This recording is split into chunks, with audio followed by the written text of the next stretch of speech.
qu'en fait, les parents immigrés, en fait, immigrés, réfugiés, tu vois? Ils mettent beaucoup de poids sur les épaules de leurs enfants, parce qu'ils veulent vraiment qu'ils réussissent, parce qu'ils ont sacrifié beaucoup et en fait, ça m'a vraiment libérée de leurs rêves à eux et du coup, ça m'a permis d'être moi-même. Après moi, je lui dis: «Mais en réalité, quand tu vois des huis clos avec 2 blonds aux yeux bleus, on dit pas que c'est communautaire». C'est toujours une femme qui aime pas les femmes. Tu toujours une fille qui va dire: «Ouais, non, je peux pas bosser avec les femmes parce que les femmes, elles sont comme ça, comme ci, comme ça» et même entre nous, oui, on la société nous a appris à nous comparer.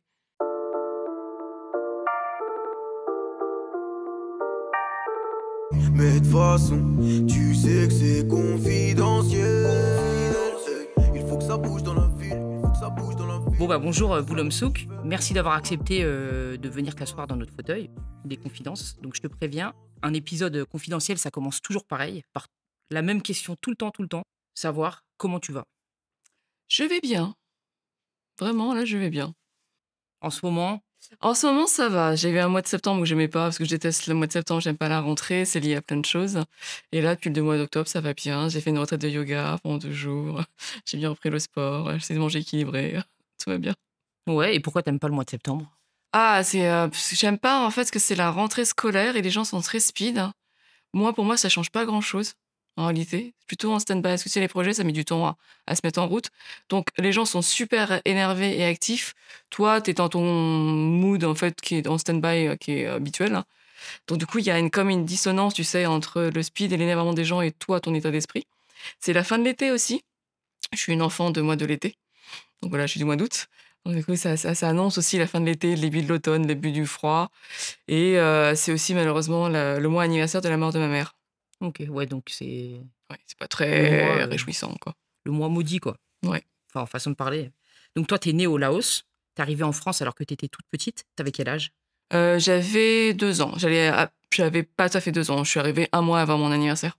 Ok. Est-ce que tu te rappelles de ce que t'as ressenti, même si c'est très jeune, quand t'es arrivée? Ou t'as aucun souvenir? Alors non, justement, j'ai vraiment aucun souvenir. Je suis incapable de te raconter quoi que ce soit dessus. J'ai pas de souvenir visuel, ni auditif, ni sensoriel a priori.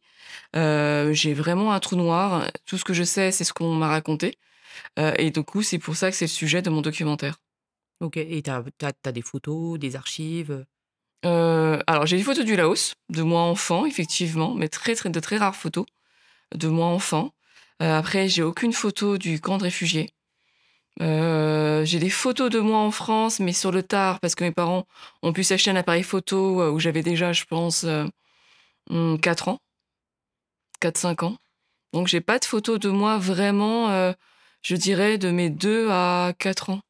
OK, et quand tu parles de camp de réfugiés, est-ce que tu peux nous en parler, plus en détail? Oui bien sûr, qu'est-ce que tu veux savoir, Ce que tu as vécu, à cette période-là?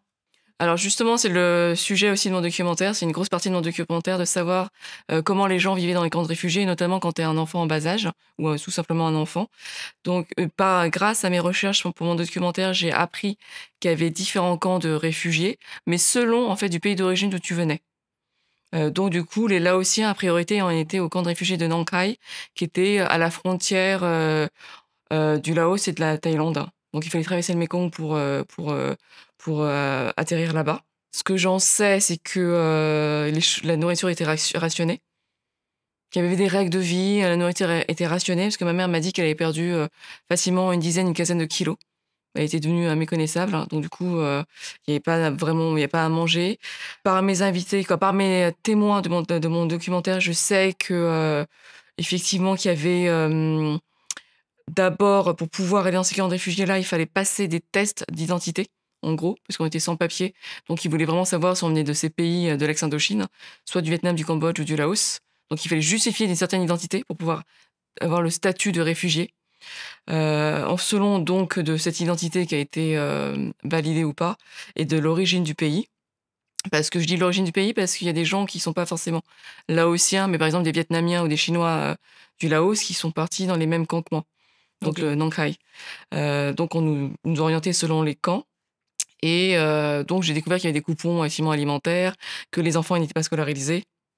parce qu'il y avait pas d'école, donc c'était de la survie et que pour pouvoir quitter le camp, il fallait passer des entretiens avec, les délégués des pays, occidentaux pour pouvoir, être accueillis éventuellement et donc il y avait une sorte de sélection. Et donc j'ai des amis qui ont vécu, par exemple, 3 à 4 ans dans les camps de réfugiés, jusqu'à ce qu'un pays les accepte. OK et généralement, enfin, ces amis-là sont arrivés en France aussi? La plupart, oui, ceux que j'ai interviewés pour, mon documentaire sont en France. Parce que je me suis, focalisée sur les Français. OK. Après d'autres sont partis, aux États-Unis, moi je suis une partie de ma famille qui est partie aux States et une partie de ma famille qui est partie en Australie. Mais ils sont arrivés plus tard, donc ils ont pas forcément transité par les camps de réfugiés. C'est OK une autre forme d'immigration. et comment, enfin, je suppose, hein, que tu as dû déjà en parler, avec ta mère, tes parents et cetera. Comment ça s'est passé, enfin, pour eux, quoi? Qu'est-ce qu'ils ont ressenti? Est-ce qu'ils t'ont transmis un petit peu, leurs émotions, leur vécu, Alors en réalité les parents, quoi, mes parents et j'ai remarqué que, par mes recherches aussi, que la majorité des parents de l'ex-Indochine ne parlent pas à leurs enfants de ce passif-là. Parce que souvent nos parents ont autre chose à faire. Effectivement, ils sont dans un pays, étranger, il y a beaucoup de déclassement social. Donc ils ont des métiers qui sont pas très reluisants et très fatigants. Donc leur but à eux, c'est de la survie. Donc leur urgence, c'est vraiment de survivre, apporter de la nourriture à table, pouvoir payer des vêtements à leurs enfants et pouvoir leur assurer une certaine éducation. Donc c'est très, très rare que les parents de réfugiés parlent de leur histoire, parce que je pense que c'est très douloureux aussi. Donc c'est pas quelque chose sur lesquels ils veulent, s'étendre. Moi, mes parents ne m'en ont pas parlé. J'ai eu des briefs d'histoires parce que forcément entre adultes, ils se réunissaient et donc ils discutent. Donc c'était plutôt: «Oui, un tel a fait le grand saut». Là aussi on dit «taunt», donc c'est-à-dire en fait sauter. On fait le Ça veut dire ils ont quitté le Laos pour venir en Occident et donc on avait des nouvelles comme ça, tel cousin, tel oncle, telle, personne le faisait. Donc on avait ces briefs d'histoires-là et du coup, ça leur permettait de parler de leur propre histoire à eux. De se dire: «Ah oui, moi c'était comme ça, ils sont passés par machin». Donc vraiment enfant, comme le laotien, c'est ma première langue. Donc c'est une langue que je parle et que je comprends très bien. Sauf que les adultes ne se rendaient pas compte que je le comprenais parfaitement. Donc ils parlaient de ces histoires-là, donc j'entendais. Donc forcément mes parents réagissaient par rapport à nos histoires. Mais du coup, moi, je me suis créé des faux souvenirs. En fait, à force de mélanger nos histoires et d'entendre l'histoire des adultes, j'ai inventé des histoires. Moi, j'étais persuadée que ma mère et moi, on avait traversé le Mékong, ma mère à la nage et elle m'avait mise dans un pneu d'échappement, quoi, un pneu, une sorte de roue, une chambre à air et qu'elle avait nagé comme ça avec moi, qu'elle m'avait tractée, comme ça pour traverser le Mékong. Donc j'étais là avec une image de ma mère superwoman qui avait réussi à faire ça. Et c'est qu'à, 25 ans, en réalité, j'ai pu en parler avec mes parents et notamment avec ma mère, parce que cette histoire-là, je l'ai vécue avec ma mère. Mon père était parti 15 jours après ma naissance, lui, en France pour un stage.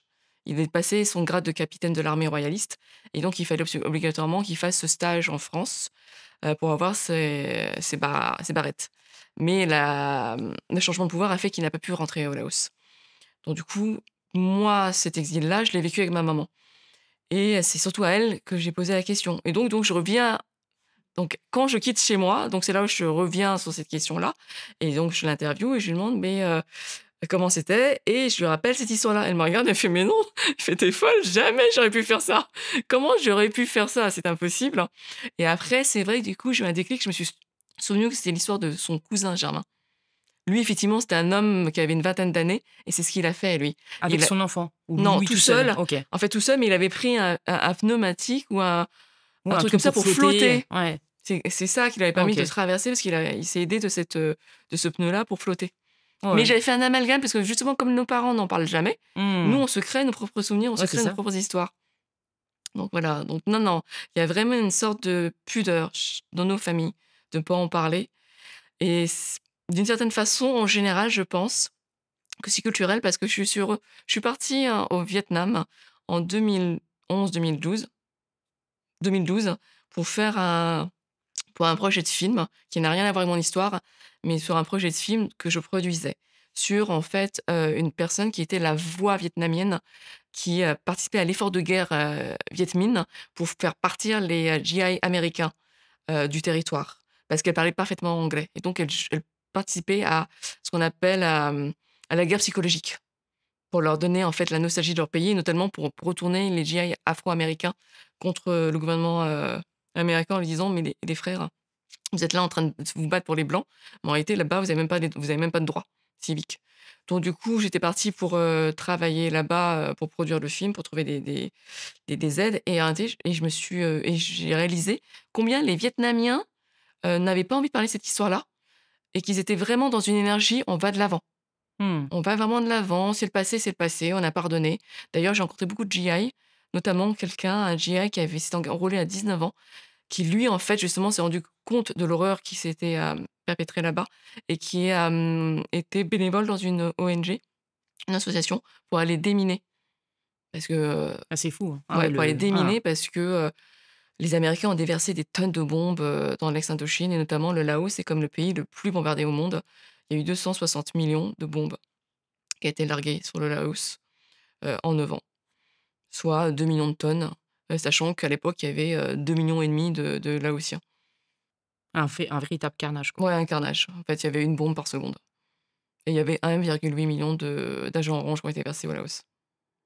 Ça, c'est fou ça. C'est vrai qu'on n'en parle pas assez. On parle souvent des mêmes histoires, mais de ce qui s'est passé en Indochine, c'est, pas d je vais pas dire effacé parce que bon, il y a l'histoire aussi avec les Américains, donc bon, il y a des films, il y a des documentaires un petit peu, mais je trouve qu'on n'est pas assez documenté en France sur ça. Et est-ce que tu peux justement, nous rappeler un petit peu ce qui s'est passé? On a très peu de documentation en France sur la guerre d'Indochine. Quoi, sur les guerres d'Indochine, en vérité, il y a les guerres d'Indochine. Il y a la guerre d'Indochine, en fait, dans les années 50, où la France, années 50-60, où la France perd l'Indochine, en gros, notamment avec Bien Bien Phu. Une fois qu'il perd Bien Bien Phu au Vietnam, l'Indochine est plus ou moins finie, mais là enchaînent les guerres du Vietnam, ce qu'on appelle les guerres du Vietnam, et là, c'est les Américains qui s'en mêlent. Je vais schématiser, ça va être bon, je reviens en arrière. L'Indochine commence dans 1868 à peu près. Ça va être ça, non, 1858 plutôt, où la France commence à vouloir s'installer dans les pays d'Asie du Sud-Est. Donc ils rentrent au Vietnam. Je crois que c'est en 1858 si je ne me trompe pas. Et là, effectivement, ils commencent à se dire on s'installe là-bas. La colonisation française commence par là. Et ils commencent après à s'infiltrer en Cambodge et au Laos. En Laos, ils arrivent en 1861. Voilà. Donc ça devient une colonie française. En gros, ils installent une colonie, en Vietnam et au Cambodge et un protectorat en France. Protectorat, c'est un système qui fait qu'on garde nos institutions. Bon, en même temps, c'est de la poudre aux yeux, hein, bon voilà. Donc ils sont là, c'est en back and forth, quoi, en fait, c'est comme ça parce que, en gros, les puissances occidentales s'intéressent à ce pays-là parce qu'ils veulent une entrée en Chine. Et c'est à peu près la guéguerre avec, qui, de l'Angleterre et la France, vont pouvoir être les premiers. Donc en gros, c'est vraiment, une bataille de couilles. Voilà, si je résume. C'est, la dominance économique, voilà, le rayonnement. Donc ils s'intéressent à l'Indochine, quoi, à l'Asie du Sud-Est et ça va faire des va-et-vient parce qu'en attendant, il y a aussi l'Afrique. Donc à un moment, ils vont être là, sans être là, parce qu'ils vont plutôt aller en Algérie, et envahir le continent africain. Donc voilà, c'est sans cesse. Jusqu'à ce que la 1re guerre mondiale non, la 2e guerre mondiale éclate. Donc là, en 1940, c'est les Japonais qui occupent le Laos. Je vais parler que du Laos. Et là, du coup, qui essaie de pousser le Laos à prendre son indépendance. Donc effectivement, il y a, la Laos, c'est une monarchie.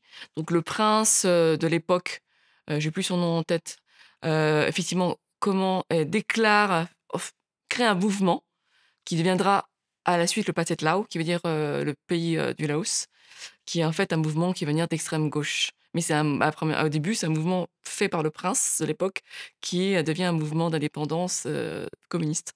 Et son demi-frère, lui, crée un mouvement de libération, mais militaire. Voilà. Mais la France revient après la guerre. Ça fait un statu quo. Apparemment, les Laotiens sont contents. Mais du coup, le demi-frère continue, lui, à mettre en place sa milice de libération et qui s'allie avec les Viet Minh. Parce qu'en parallèle, pendant ce temps, donc au Vietnam, donc la France, dans les années 50, récupère le Vietnam. Donc là, il y a toute la bataille de la guerre d'Indochine. C'est là où on appelle la guerre d'Indochine. Il perd à Bien Bien Phu, donc il se retire et en attendant, il y a tout le moment, des Viet Minh, avec Ho Chi Minh qui, prend le dessus. Le Vietnam est séparé avec le Vietnam du Nord qui est donc, le Vietnam, des Viet Minh et le Vietnam du Sud qui est en fait, le Vietnam des Américains. Bon, ça dure, ça dure. En 73, les Américains se retirent du Vietnam. Donc les pays sont réunifiés, mais là, c'est la grosse, grosse guerre. Entre les deux, Ouais, entre le les nord et deux le sud. parties, jusqu'en 75. Donc, en vrai, en gros, le gros moment, c'est 75. C'est le Cambodge qui se libère d'abord. Le 17 avril 75, le Cambodge, en fait, arrive à prendre son indépendance par Pol Pot, etc., les Khmers rouges. Suit le 30 avril la libération du Vietnam par Ho Chi Minh. Voilà. Et du coup, le 2 décembre 75, le Laos, le Pathet de Lao renverse le pouvoir royaliste et le Parti communiste prend le pouvoir. Tout la même année. Oui, Ouais. c'est la théorie des dominos. Hmm. Tout la même année, le Parti communiste, en fait, libère l'Asie du Sud-Est. Donc, c'est là où moi, mon histoire se recoupe. Donc, du coup, moi, je suis née en 74, en août 74. Ok. Pile Ouais, avant la voilà, libération. voilà. Je suis née en août 74. En décembre 75, le pays est libéré par le Pathet Lao. Mon père, on n'oublie pas, il est parti 15 jours avant ma naissance. En France. Après ma naissance Ouais. en France. Impossible de rentrer, donc au Laos. Mon oncle, le grand frère de mon père, était général de l'armée royaliste. C'était un homme politique important. Apparemment, je l'ai appris que maintenant. Je savais qu'il a été mis aux arrêts par le Pathet Lao. Il est parti dans un séminaire, ce qu'on appelle un séminaire, c'est un camp de travail forcé, où il en est mort 8 ans après. Et j'ai appris, mais vraiment très récemment cet été, que mon oncle a été arrêté avec les 28 personnes politiques importantes du Laos par le Pathet Lao. Le même jour, ils ont été raflés. Je l'ai su cet été parce que j'ai rencontré un homme qui a plus de 90 ans et qui a vu l'arrestation de mon oncle. Il travaillait juste en face. Il m'a dit: «Oui, oui, je me souviens très bien de ton oncle, je l'ai vu, il s'est fait arrêter le même jour par ces hommes politiques-là». Et effectivement, parce que lui a vécu 7 ans dans les camps de réfugiés, cet homme-là, âgé, et que lui me disait que ça a été, on survit. Mais bon, après, on connaît la résilience des Asiatiques. C'est ça. On survit malgré la maladie, malgré la malnutrition, malgré les travaux. Et moi, je dis: «Bah, je suis désolée, moi, j'ai un oncle qui en est mort quand même de malnutrition et de travaux forcés et de maladie». Elle m'a dit: «Ah», après, il m'a demandé qui c'était et je lui ai donné son nom. Et il m'a dit: «Ah oui, mais je vois, c'est lui, par contre, c'est un statut particulier parce que c'est un homme politique. Ils ont été dans des camps plus durs». Hmm. Donc ça explique d'autant plus pourquoi mon père pouvait pas rentrer. Ah oui, C'était son petit frère. Bah, bien sûr. Ouais. Voilà, c'est la même famille. Donc du coup, mes parents ont décidé, par des lettres secrètes, que ma mère et moi allions le rejoindre. Et donc quelques temps après, et là, c'est là où j'ai pas la timeline, hein, parce que les choses sont très floues, même ma mère m'a pas dit, parce qu'eux-mêmes, en fait, en urgence, je me rends compte avec tous les témoignages que j'ai recueillis que les gens n'ont pas la timeline. Tu peux pas avoir la timeline en vrai. Les choses, tu es dans un moment de vie où c'est le chaos. Tu as peur, il y a plein de choses, parce qu'il y a beaucoup d'arrestations arbitraires au Laos, et pareil au Vietnam, au Cambodge. Si t'es pas dans la même optique de politique, forcément, il y a des délations, il y a des milices qui te dénoncent, il y a plein de choses. De toute façon, c'est un gros bouleversement. Donc les gens sont dans l'urgence de survie, l'urgence voilà, de certains ne peuvent pas partir, comment ils font pour survivre, d'autres peuvent partir. Bon bref, ma mère elle décide de partir avec moi, bébé, et c'est là où en fait on entame l'exode comme d'autres personnes, comme d'autres millions de personnes, hein. Et ça, c'est une exode qui commence de 75 et qui dure 10 ans, à peu près une dizaine d'années, voire un peu plus. Hmm. Voilà, et qu'il y a des camps de réfugiés qui se mettent d'urgence en Thaïlande. Et par mes recherches pour mon documentaire, je découvre qu'il y a des camps pardon, de réfugiés aussi en Malaisie, en Indonésie. Je ne le savais pas, mais eux qui recevaient les Vietnamiens qui, eux, descendaient du sud par la guerre par la guerre de pardon, par qui recevaient les Vietnamiens qui fuyaient par la guerre. Pourquoi j'ai guerre? C'est un gros lapsus qui revient, je crois que c'est un gros lapsus. Donc, qui recevaient les Vietnamiens qui fuyaient par la mer de Chine, pardon. Hmm. Voilà, et donc qui reliaient les camps de réfugiés de Malaisie et d'Indonésie. Et ça, je ne le savais pas auparavant. Ok. Et quand ils partent là-bas, c'est une petite question comme ça, hein. Ils restent là-bas, sur place, ou ils partent vers d'autres pays quand ils passent par la Malaisie et l'Indonésie? Alors moi, j'ai un témoin, bon, après il faudrait voir mon documentaire, qui n'est pas encore fait, mais qui a transité seulement une semaine en Malaisie parce qu'il est arrivé, lui, vers la fin de l'exode. Donc du coup, à un moment, il faut savoir que les camps de réfugiés étaient en saturation. Ils ne pouvaient plus recevoir de gens. Donc il restait qu'une semaine, 8 jours, et encore dans un sorte d'enclos. Donc apparemment, les gens de là-bas, les autorités ont mis une corde, il ne fallait pas qu'ils dépassent la corde, dans un enclos, et on les a remis à la mer, il ne fallait plus les accueillir, et qu'il fallait qu'ils rejoignent l'Indonésie pour aller dans un autre camp de réfugiés. Donc eux, ils ont transité comme ça de l'Indonésie de la Malaisie à l'Indonésie. Nous, on est restés, on a fait qu'un camp avec ma mère. Mes autres témoins ont fait plusieurs camps, selon, en fait, certains mouvements, certaines choses. J'ai une témoin qui a créé leur propre camp avec sa famille et d'autres familles, c'est une 50aine de personnes. Ils ont atterri, en fait, ils ont pris un bateau. Son père, elle savait plus ou moins naviguer. Mais à un moment, ils ont dérivé parce que son père, 3 jours sans dormir, à un moment, c'était le seul il pouvait plus. Donc, ils ont atterri sur une plage en Thaïlande, Sangkla. Et ils étaient les premiers réfugiés. Il y avait 2 camps avec des Chinois. Et en fait, ils savaient qu'à l'époque, on remettait les réfugiés à la mer. Les Thaïlandais remettaient les réfugiés à la mer parce qu'ils ne pouvaient plus les accueillir. Ce qui se passe, mais en même temps, c'est ce qui se passe actuellement aussi. En fait, c'est très, très, très contemporain en réalité. Et donc, du coup, ils ont détruit le bateau pour pas qu'on les remette à la mer. Et du coup, ils ont commencé à se faire des petits baraquements. Ils ont quand même eu des aides avec la Croix-Rouge, etc., etc. Et ils ont créé leur propre camp.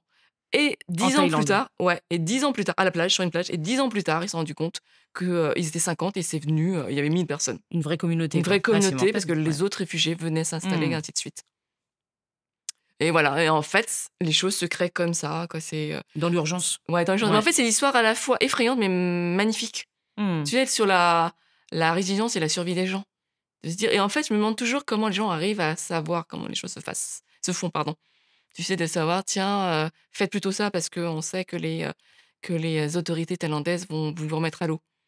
Donc, il y a aussi une communication qui est Ouais, et présente, des qui est là. gens voilà, locaux qui aident. Ouais, qui aide, et Ouais. peut-être aussi les infos circulent, Ouais. arrivent jusqu'au pays pour se dire, ouais, fais attention, il y a ça. Ouais, il y a tout un truc, un système qui se met en place, en bien ou en mal, parce que forcément, tu as une sorte t'as une sorte de commercialisation qui se fait de la misère des gens. Moi, par exemple, ma mère est partie seulement avec des bijoux à elle, des bijoux, de l'or, quelques vêtements, et elle a été dépouillée de ses bijoux. Quand tu dis dépouiller, ça veut dire voler ou dépouiller, tu vas me donner ton truc pour que je puisse te. Plutôt ça, parce Ok. que quand j'ai entendu mes parents en parler, parce que mon père me disait, t'as de la chance, ça va, t'as pas été prostituée, l'enfant, moi, n'a pas été vendu. Donc voilà. Mais en fait, en réfléchissant, je me dis, c'était le prix du passage. Ouais.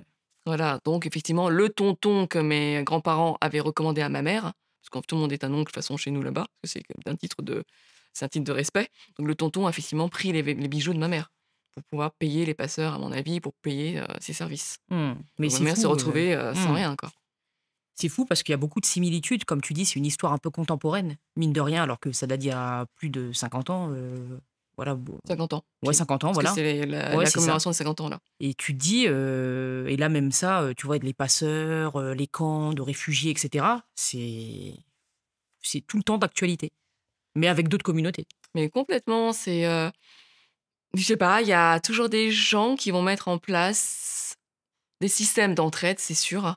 Et il y a toujours des gens qui vont le commercialiser. Il y a toujours, je sais pas, ça doit être dans la nature humaine, quoi. De tirer profit du malheur des autres, quoi. C'est ça, mais peut-être aussi dans leur tête, ils se disent: J'aide, hein, mais il faut que ça soit aussi rentable». Je sais pas, c'est peut-être un sujet à faire, aller interroger, trouver ces gens-là. Peut-être qu'ils voudront pas parler, mais Ouais, je crois il y a quelque qu'il chose est. d'intéressant Ouais. à poser comme question. Mais Mmh. après, tous les biais sont particuliers, hein. Quand tu vois les ONG, ce grand truc charitable, hein, mais ça reste du white savior quelque part. Tu vois, il y a des choses, on aime toujours avoir ces pauvres.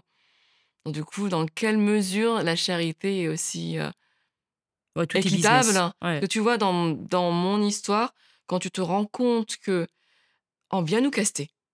Moi, c'est pour ça que j'ai quand même des familles avec des enfants qui sont restés 3 à 4 ans dans les camps de réfugiés, parce qu'ils n'avaient pas les bonnes réponses. Donc tu sais, la fameuse immigration choisie, elle n'est pas que maintenant, on en parle beaucoup à présent, mais elle existait déjà, à l'époque des boat people dans les années 70-80. Pareil, j'ai appris que, Air France a donné des billets d'avion pour nous faire venir en France. Mais en réalité, il fallait pardon, il fallait signer un papier pour s'engager sur l'honneur pour rembourser les billets. Donc en gros, c'était pas obligatoire, mais il y avait quand même cette obligation morale de rembourser les billets. Et parmi mes témoins, il y a une famille qui l'a fait. Elle a mis 10 ans pour le faire. Parce qu'ils étaient 6. Ils ont mis 10 ans, pour économiser, pour rembourser les billets d'avion. Et t'imagines quand tu viens dans un pays qui est pas ton pays, tu parles pas la langue. Donc t'as des diplômes, mais ils sont pas équivalents, forcément, c'est des métiers de misère que tu fais. Donc économiser 10 billets d'avion, que genre 6 billets d'avion, et tu mets 10 ans pour les Mmh. rembourser et tu t'obliges à le faire quand même. Et eux, Air France, bah, ils redorent un peu leur blason en disant Bah, en fait, ils le communiquent pas. Parce que si tu vois, après qu'ils le fassent, ça c'est très bien qu'ils aident, mais après, tu vois, il y a toujours qu'une partie du prisme et de l'histoire. On vous accueille ici. Tu vois, ce mot, on a accueilli les boat people. On nous a accueillis dans quelles conditions? On nous a castés. Voilà, il y a certains qui étaient les bienvenus, d'autres non. Voilà. Donc on a laissé certains dépérir dans des camps. Moi, j'ai dit que ma mère, elle a perdu 15 kilos quand même, quoi. On nous accueille, on nous affrète des choses, mais en réalité, il faut les rembourser. Voilà, quoi. En vérité, tout se paye. En réalité, tout se paye. «Mmh, Faut le mériter.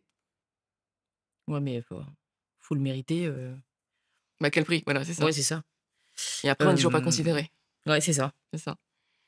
Alors attends, comme j'ai plein de questions et qu'on a répondu à plein de questions. Alors toi, tu as grandi à Massy, Mmh si mh. je me trompe pas, avec tes sœurs, Mmh. donc dont tu es très proche, d'ailleurs. D'ailleurs, j'ai connu ta sœur, ta petite sœur Je sais. Boulamrak, Elle était chez notre génération. c'est sa Ouais. génération à l'époque. Donc je lui passe, d'ailleurs un grand bonjour. J'espère qu'elle me déteste pas trop. Moi, jamais dit de mal de toi, hein. OK, non, parce que le premier jour, Ah, avec la c'était suite? un peu virulent et comme c'était son premier jour, je pense qu'elle a Ah! dû, elle a dû se dire: Oui. «Qu'est-ce que c'est que ces fous?» avec Bob et Agnès, Ah ouais, mais tu sais, en réalité, il y a tellement eu d'histoires c'est ça chez après, Génération. c'est ça. Je crois que ma sœur, elle est très calme. Donc du coup, ça va. Mais il y a plein d'histoires, en fait, Ouais, bah, c'est cool. Génération, hein. Les rappeurs, on sait ce que c'est, hein. Donc, quand vous étiez petite, vous faisiez quoi ensemble? Est-ce que vous étiez du genre complice ou plutôt à vous disputer toutes les 5 minutes? Alors, enfant, c'est particulier parce que moi, j'ai 3 et 5 ans d'écart avec elle, hein. Et je suis la grande sœur chez les Laotiens, je suis la deuxième maman. Donc j'ai eu un rapport avec mes sœurs, assez maternant et protecteur. Donc on était très complices, on jouait beaucoup ensemble. On jouait beaucoup ensemble, en fait, mes sœurs et moi. Coup, moi, j'avais, le rôle du grand frère. Quand ils se faisaient embêter, j'allais taper les mecs qui les emmerdaient. Je racontais, des histoires, j'inventais des histoires à ma petite sœur parce qu'elle avait peur des loups, quand elle était petite. Voilà, on est très tactile aussi, parce qu'on avait une mère très, très, très, très tactile et très, très aimante. Donc du coup, chez nous, les contacts, ça allait, grâce à ma mère. Donc voilà, on se massait, on se coiffait les cheveux, on faisait nos jeux ensemble, je les portais, je les faisais tourner, on faisait des trucs. Voilà, oui, on avait une enfance très heureuse en réalité, hein. Voilà, ouais, les histoires, je vérifiais leurs devoirs, trucs comme ça. C'est vrai que c'est souvent le rôle de l'aîné, à chaque fois de devoir gérer, les plus petits, hein. Oui, Surtout quand tu as complètement. 5 ans d'écart, c'est énorme. Enfin, quand tu es jeune. Oui, il y a ça et puis aussi, il faut bien réaliser que ma mère, elle parlait pas bien français. Mmh. Elle lisait pas le français. Du coup, il fallait faire, servir de relais. Autant mon père lisait et parlait français, mais il était beaucoup au boulot, il travaillait. Je suis tombée sur, une vidéo, sur internet où, j'étais confrontée parce que je me suis dit: «Mais c'est moi». C'était une, Renoir qui disait, «Dans les familles, il y a toujours, l'enfant administratif». Et après j'ai écouté, je me dis: «Mais c'est» voilà, c'est ça. Je me disais: «Mais c'est pas possible. Il doit faire les papiers, tu reçois la famille, tu dois faire, leurs feuilles d'impôt, tu Mmh. dois, régler leurs factures, tu dois écrire, aux organismes, tu dois tout faire». Et je me suis dit: «Mais dans notre communauté, en fait, c'est pareil». Mmh. Bah, comme je te disais justement, quand tu as la barrière de la langue, hein, et du temps. Ma mère, c'est vraiment la barrière de la langue. Mon père, c'était le temps, parce qu'il travaillait beaucoup. Donc moi, effectivement, je faisais l'échec de ma mère quand on allait faire les courses ensemble. Mon père parlait français, mais des fois, il me faisait un peu plus âgé, il me faisait relire ses courriers parce que tu sais, les pronoms, le, la, l'il, de, du machin, effectivement, c'est compliqué. Je faisais, mes propres réunions de parents-élèves. Des fois, ma mère venait, mais du coup, je Ouais. traduisais, mais j'étais très bonne élève comme le cliché, tu sais, de la fille asiatique. Donc du coup, je faisais mes propres, réunions parents d'élèves. Je faisais les réunions parents d'élèves de mes sœurs, voilà, trucs comme ça, mais après, c'est une normalité quelque part, hein. Nous, on l'intègre, tu sais que dès tes 8 ans, dès que tu sais lire et écrire, tes 6 8 ans, tu es cet enfant administratif, de toute façon. Mmh. Mon père quand même se débrouillait très bien, il faisait très, lui-même ses impôts, ses choses, machin et cetera. Mais c'est vrai qu'à un moment, il me demandait juste sur des formulations en français. Par contre, ce qui est vrai, c'est qu'à un moment, ton niveau scolaire a dépassé celui de tes parents, relativement tôt et donc du coup, tu fais tes devoirs tout seul. Tu as plus personne derrière toi pour vérifier tes devoirs et mes parents, leur jauge, c'était, les bonnes notes. J'avais pas le droit d'aller en dessous de 15. Mmh. En dessous de 15, c'était pas bien. Donc tu as eu toujours au-dessus? Ouais. t'avais pas le choix, mais bon, voilà. Mais après, l'école dans l'absolu, c'était pas très compliqué pour moi. J'étais vraiment une enfant adaptée à l'école. Mmh. J'avais un plaisir à y aller. Mais t'avais pas une certaine pression quand même si tu étais une bonne, Tu parles de quelle pression là? bah, la pression familiale, pour justement obtenir les bonnes notes, s'occuper des petites sœurs, faire ci, faire ça? Si, forcément, j'avais eu cette pression familiale-là, mais je pense que comme tu l'as depuis très jeune, tu l'as intégré. Il y a quelque chose où t'es l'aîné, c'est ta normalité. On a discuté avec mon père, effectivement, parce que mon père, on discutait quand même pas mal qu'une fois adulte. On n'était pas d'accord sur plein de choses, notamment sur la politique. Mais on discutait, on avait mon père, j'ai des rapports plus conflictuels avec lui. Mais on pouvait discuter de choses, notamment à un moment, il m'a expliqué, je sais pas quel âge j'avais, peut-être 16, ouais, peut-être entre 16 et 18 ans. Et il m'a expliqué que étant l'aîné, chez les Laotiens, c'est important. L'aîné, le rôle de l'aîné était très important. C'était vraiment la boussole dans le sens où on était l'exemple. Donc c'est pour ça qu'il était très sévère avec moi. J'ai un père quand même qui me frappait aussi quand ça n'allait pas. Donc du coup, donc il était très sévère avec moi parce que chez nous, la trajectoire de l'aîné déterminait la trajectoire des autres enfants. Mmh. Donc si l'aîné filait droit, les autres enfants pour eux filaient droit aussi. Donc j'avais cette charge-là. Ce qui n'est pas faux, hein, quelque part. Je ne sais pas, parce que je pense que les enfants sont tous différents et qu'ils Oui, ont mais on prend devraient avoir souvent le le choix modèle d'être, de mon grand frère, ma grande sœur, tu vois? ouais. En même temps, je pense que c'est une pression pour les autres enfants aussi. Mmh. Parce que du coup, l'aîné a un statut peut-être trop fort. Parce que du coup, j'avais beaucoup la parole, j'avais le droit à plein de choses et ça peut être très écrasant pour les autres aussi. Parce que du coup, j'étais la référente et effectivement, mes parents m'écoutaient quand même. Et par contre, ce qui est vrai avec mes parents, justement, au moment où ton niveau scolaire les dépasse, j'ai toujours fait mes choix, scolaires, seule. Mmh. Enfin, seule, si tu veux. Par exemple, ma deuxième langue au collège, c'était le russe. Donc tu parles le russe? Bah, je l'ai oublié, je lis le russe. OK. Mais oui, j'ai encore des choses et je vais me remettre. Là, je me suis remise au japonais, mais je vais reprendre le russe plus tard. Et tu parles le japonais aussi? Non, je me suis remise au japonais, je le parle pas. Mais je me suis remise au japonais. Voilà, je baragouine des trucs. Mais voilà, mais effectivement, si mes parents m'ont beaucoup accompagnée et mon père, c'est drôle parce que j'étais censée être médecin depuis enfant et depuis mes 6 ans, chaque année, on faisait un point sur ma trajectoire de médecin. Avec moi, on va faire ça, ça, l'argent, le truc, qu'est-ce qu'il veut après tel et quel machin. Donc c'était hyper mignon, j'ai ces souvenirs-là avec mon père. Tu seras médecin. Bon, j'ai pas du tout fait médecine, j'ai fait droit. Voilà, Mmh. j'ai fait de longues études de droit. Bah, c'est pas mal aussi, hein. Oui, c'est de la culture G, j'ai beaucoup aimé mes études de droit. Mais après, tu es devenue artiste et là, c'était le désespoir pour toute la famille, non? Eh ben non, c'était assez surprenant. En gros, ce qui est marrant, quelque part, c je suis venue au cinéma, quand je me suis autorisée à venir au cinéma grâce à un échec. C'est parce que je me suis plantée à mon concours d'entrée à l'école du barreau. Parce que en réalité, je voulais le faire et l'obtenir parce que c'est valable 2 ans. Et même déjà dans ma tête, je m'étais dit: «OK, je l'ai, pendant 2 ans, j'essaie de m'insérer dans le cinéma». Alors qu'en réalité, c'est pas en 2 ans que tu arrives à faire ton trou. Mais bon, je me suis dit: «Au moins j'ai 2 ans, mon diplôme est valable 2 ans, après je peux reprendre». Et en réalité, je me suis plantée, mais c'est pas grave. Donc j'ai, cogité, je me dis: «Bon, qu'est-ce que je vais faire?» Forcément, je vais essayer de revenir en DEA, en 2SS, en machin, parce que je sors du système universitaire et je l'ai quand même annoncé à mes sœurs. J'ai dit à mes sœurs, je fais: «Ouais, je vais essayer d'aller dans le cinéma, dans l'artistique». Mes sœurs m'ont regardé comme ça. Elles m'ont regardé, fait: «Ouais, mais nous, on savait». Elles m'ont fait rire. Elles m'ont regardé comme ça, par surprise, fait: «Bah, nous, on savait, ouais, tu une artiste». J'ai dit: «OK, d'accord». Et du coup, entre-temps, j'ai préparé mes trucs, j'ai déposé des dossiers, en fac, tu sais, de com, de ciné, tu sais, pour pouvoir rassurer mes parents. Donc une fois que j'ai déposé mes dossiers, j'avais un peu identifié où je voulais aller, je suis allée voir mon père, parce que c'est mon père qui suivait mes études. Donc même s'il pouvait pas m'aider pour les devoirs, il était quand même derrière. Et je lui fais: «Bah, en fait, je sais pas, ça a pas marché, mais» il m'a regardé, il fait: «Qu'est-ce que tu veux faire alors?» Je fais: «Bah, là, j'ai un peu regardé, je peux m'inscrire là, là, là, je vais faire, ciné, machin et tout». Et il m'a regardé, il m'a dit, j'étais vraiment surprise, hein: «On t'a toujours fait confiance pour tes études, on te fait confiance». Et là, franchement, j'étais vraiment en PLS parce que c'est la première fois. Tu sais, tu une pression quand même, tu Mmh. l'aîné et tout. Et là, mon père, il me sort ça. Ouais, tu l'as lâché le truc Ouais, je et lâchais et mon père, très calmement, très zen, il te sort ça. Je fais: «Waouh, le mec est super sérieux, super sévère, il te sort ça. On t'a toujours fait confiance pour tes études, on te fait confiance». Et c'est vrai que ça m'a libérée d'un truc. Mmh. J'étais hyper contente et ça m'a libérée aussi d'un poids, en fait, le poids de leurs rêves à eux. Parce qu'en fait, les parents immigrés, en fait, immigrés, réfugiés, tu vois? Ils mettent beaucoup de poids sur les épaules de leurs enfants, parce qu'ils veulent vraiment qu'ils réussissent, parce qu'ils ont sacrifié beaucoup. et en fait, ça m'a vraiment libérée de leurs rêves à eux et du coup, ça m'a permis d'être moi-même, à tel point que j'en ai fait une série photo qui s'appelle Renaissance et où je demande aux gens, face vidéo, quoi, seuls, quel est l'événement déclencheur qui leur a permis de devenir eux-mêmes. Et donc moi, je pars de cette expérience-là, la mienne, qui est cet échec au concours d'entrée à l'école d'avocat, qui a permis de devenir ce que je suis, une artiste.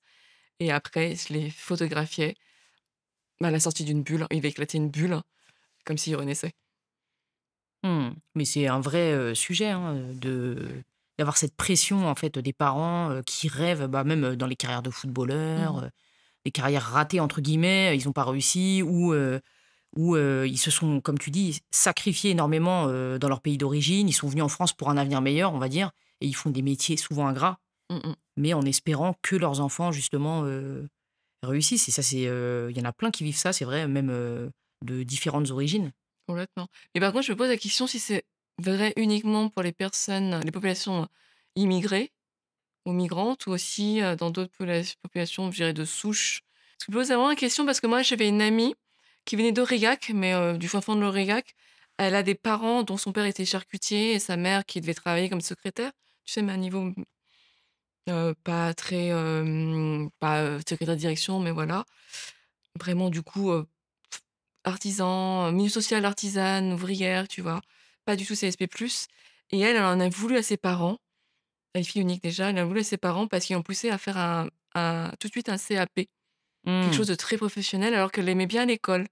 Parce qu'eux disaient: «Mais non, faut que tu travailles, hein», et j'ai parce que j'ai grandi moi aussi avec des blancs pauvres, quoi, avec des Français pauvres, et pareil finalement je me rends compte qu'eux s'en est pas sortis aussi bien que nous. C'était moins poussé par leurs parents. Ouais, c'est vrai. C'était vraiment des blancs pauvres et donc du Ouais. coup, Ouais. ils ont tout de suite été orientés dans des carrières professionnelles très, très tôt, Mmh. et j'en parlais encore récemment en disant que nous, peut-être population, migrante, nos parents nous ont davantage poussés en disant que notre seule sortie de secours, c'est, les études, C'est vrai qu'il y a tout le temps les études, les études, les études, et tout le notamment temps. quand tu es une fille, hein. Les études, et alors mes amis d'enfance, français de souche, eux, je les ai perdus, vraiment à partir du collège de vue. Ils ont pas dès je pense que la 4e, ils ont été orientés. Mmh. Et on les a perdus de vue, pourtant on vivait dans le même quartier et tout, ils ont tous fait des bacs professionnels, et certains que j'ai revus après grâce aux réseaux sociaux, ils ont pas réussi à avoir des métiers, Après, est-ce qu'ils sont heureux quand tu les as revus sur les réseaux ou ils ont d'autres préoccupations. Je sais pas s'ils sont heureux, ça c'est autre chose, mais ils ont d'autres préoccupations que les nôtres. mmh. Je peux pas dire, sûrement ils sont heureux dans ce qu'ils font. Ils ont fait des enfants plus tôt aussi. Ouais, ouais, c'est vrai. Ils ont fait des enfants beaucoup Mmh. plus tôt que nous, donc c'est totalement autre chose et ils ont pas élevé leur niveau social. Donc c'est pour ça que je me pose vraiment la question. Donc il y a vraiment aussi chez nous, les migrants, il y a quelque chose de cet élan-là. Mais en même temps, il y a aussi peut-être un truc très social qui est vrai. Parce que les gens qui ont pu migrer quelque part de notre génération, je peux parler peut-être des boat people, c'est des gens qui ont eu, entre guillemets, les moyens, peut-être financiers, pas toujours, mais les moyens intellectuels aussi. Faut pas oublier ça. Et ça joue. Parce que souvent, quand tu vois les vagues d'immigration, je peux parler de la Deuxième Guerre mondiale, les juifs qui ont fui à l'étranger, l'Europe, c'est des intellectuels ou des gens qui avaient les moyens. Parce que peut-être déjà, ils avaient déjà des familles qui étaient déjà il y avait déjà de la diaspora qui était ailleurs. Mmh. Voilà, et donc je pense que ça joue aussi. Parce que les Ouais. gens pauvres, de toute façon, ils peuvent pas partir. Tu pas les ressources. Mmh. Tu as les parents qui vont sacrifier, se dire: «Bon, on va serrer les dents, on va essayer de survivre là, dans le pays, alors que c'est pas facile».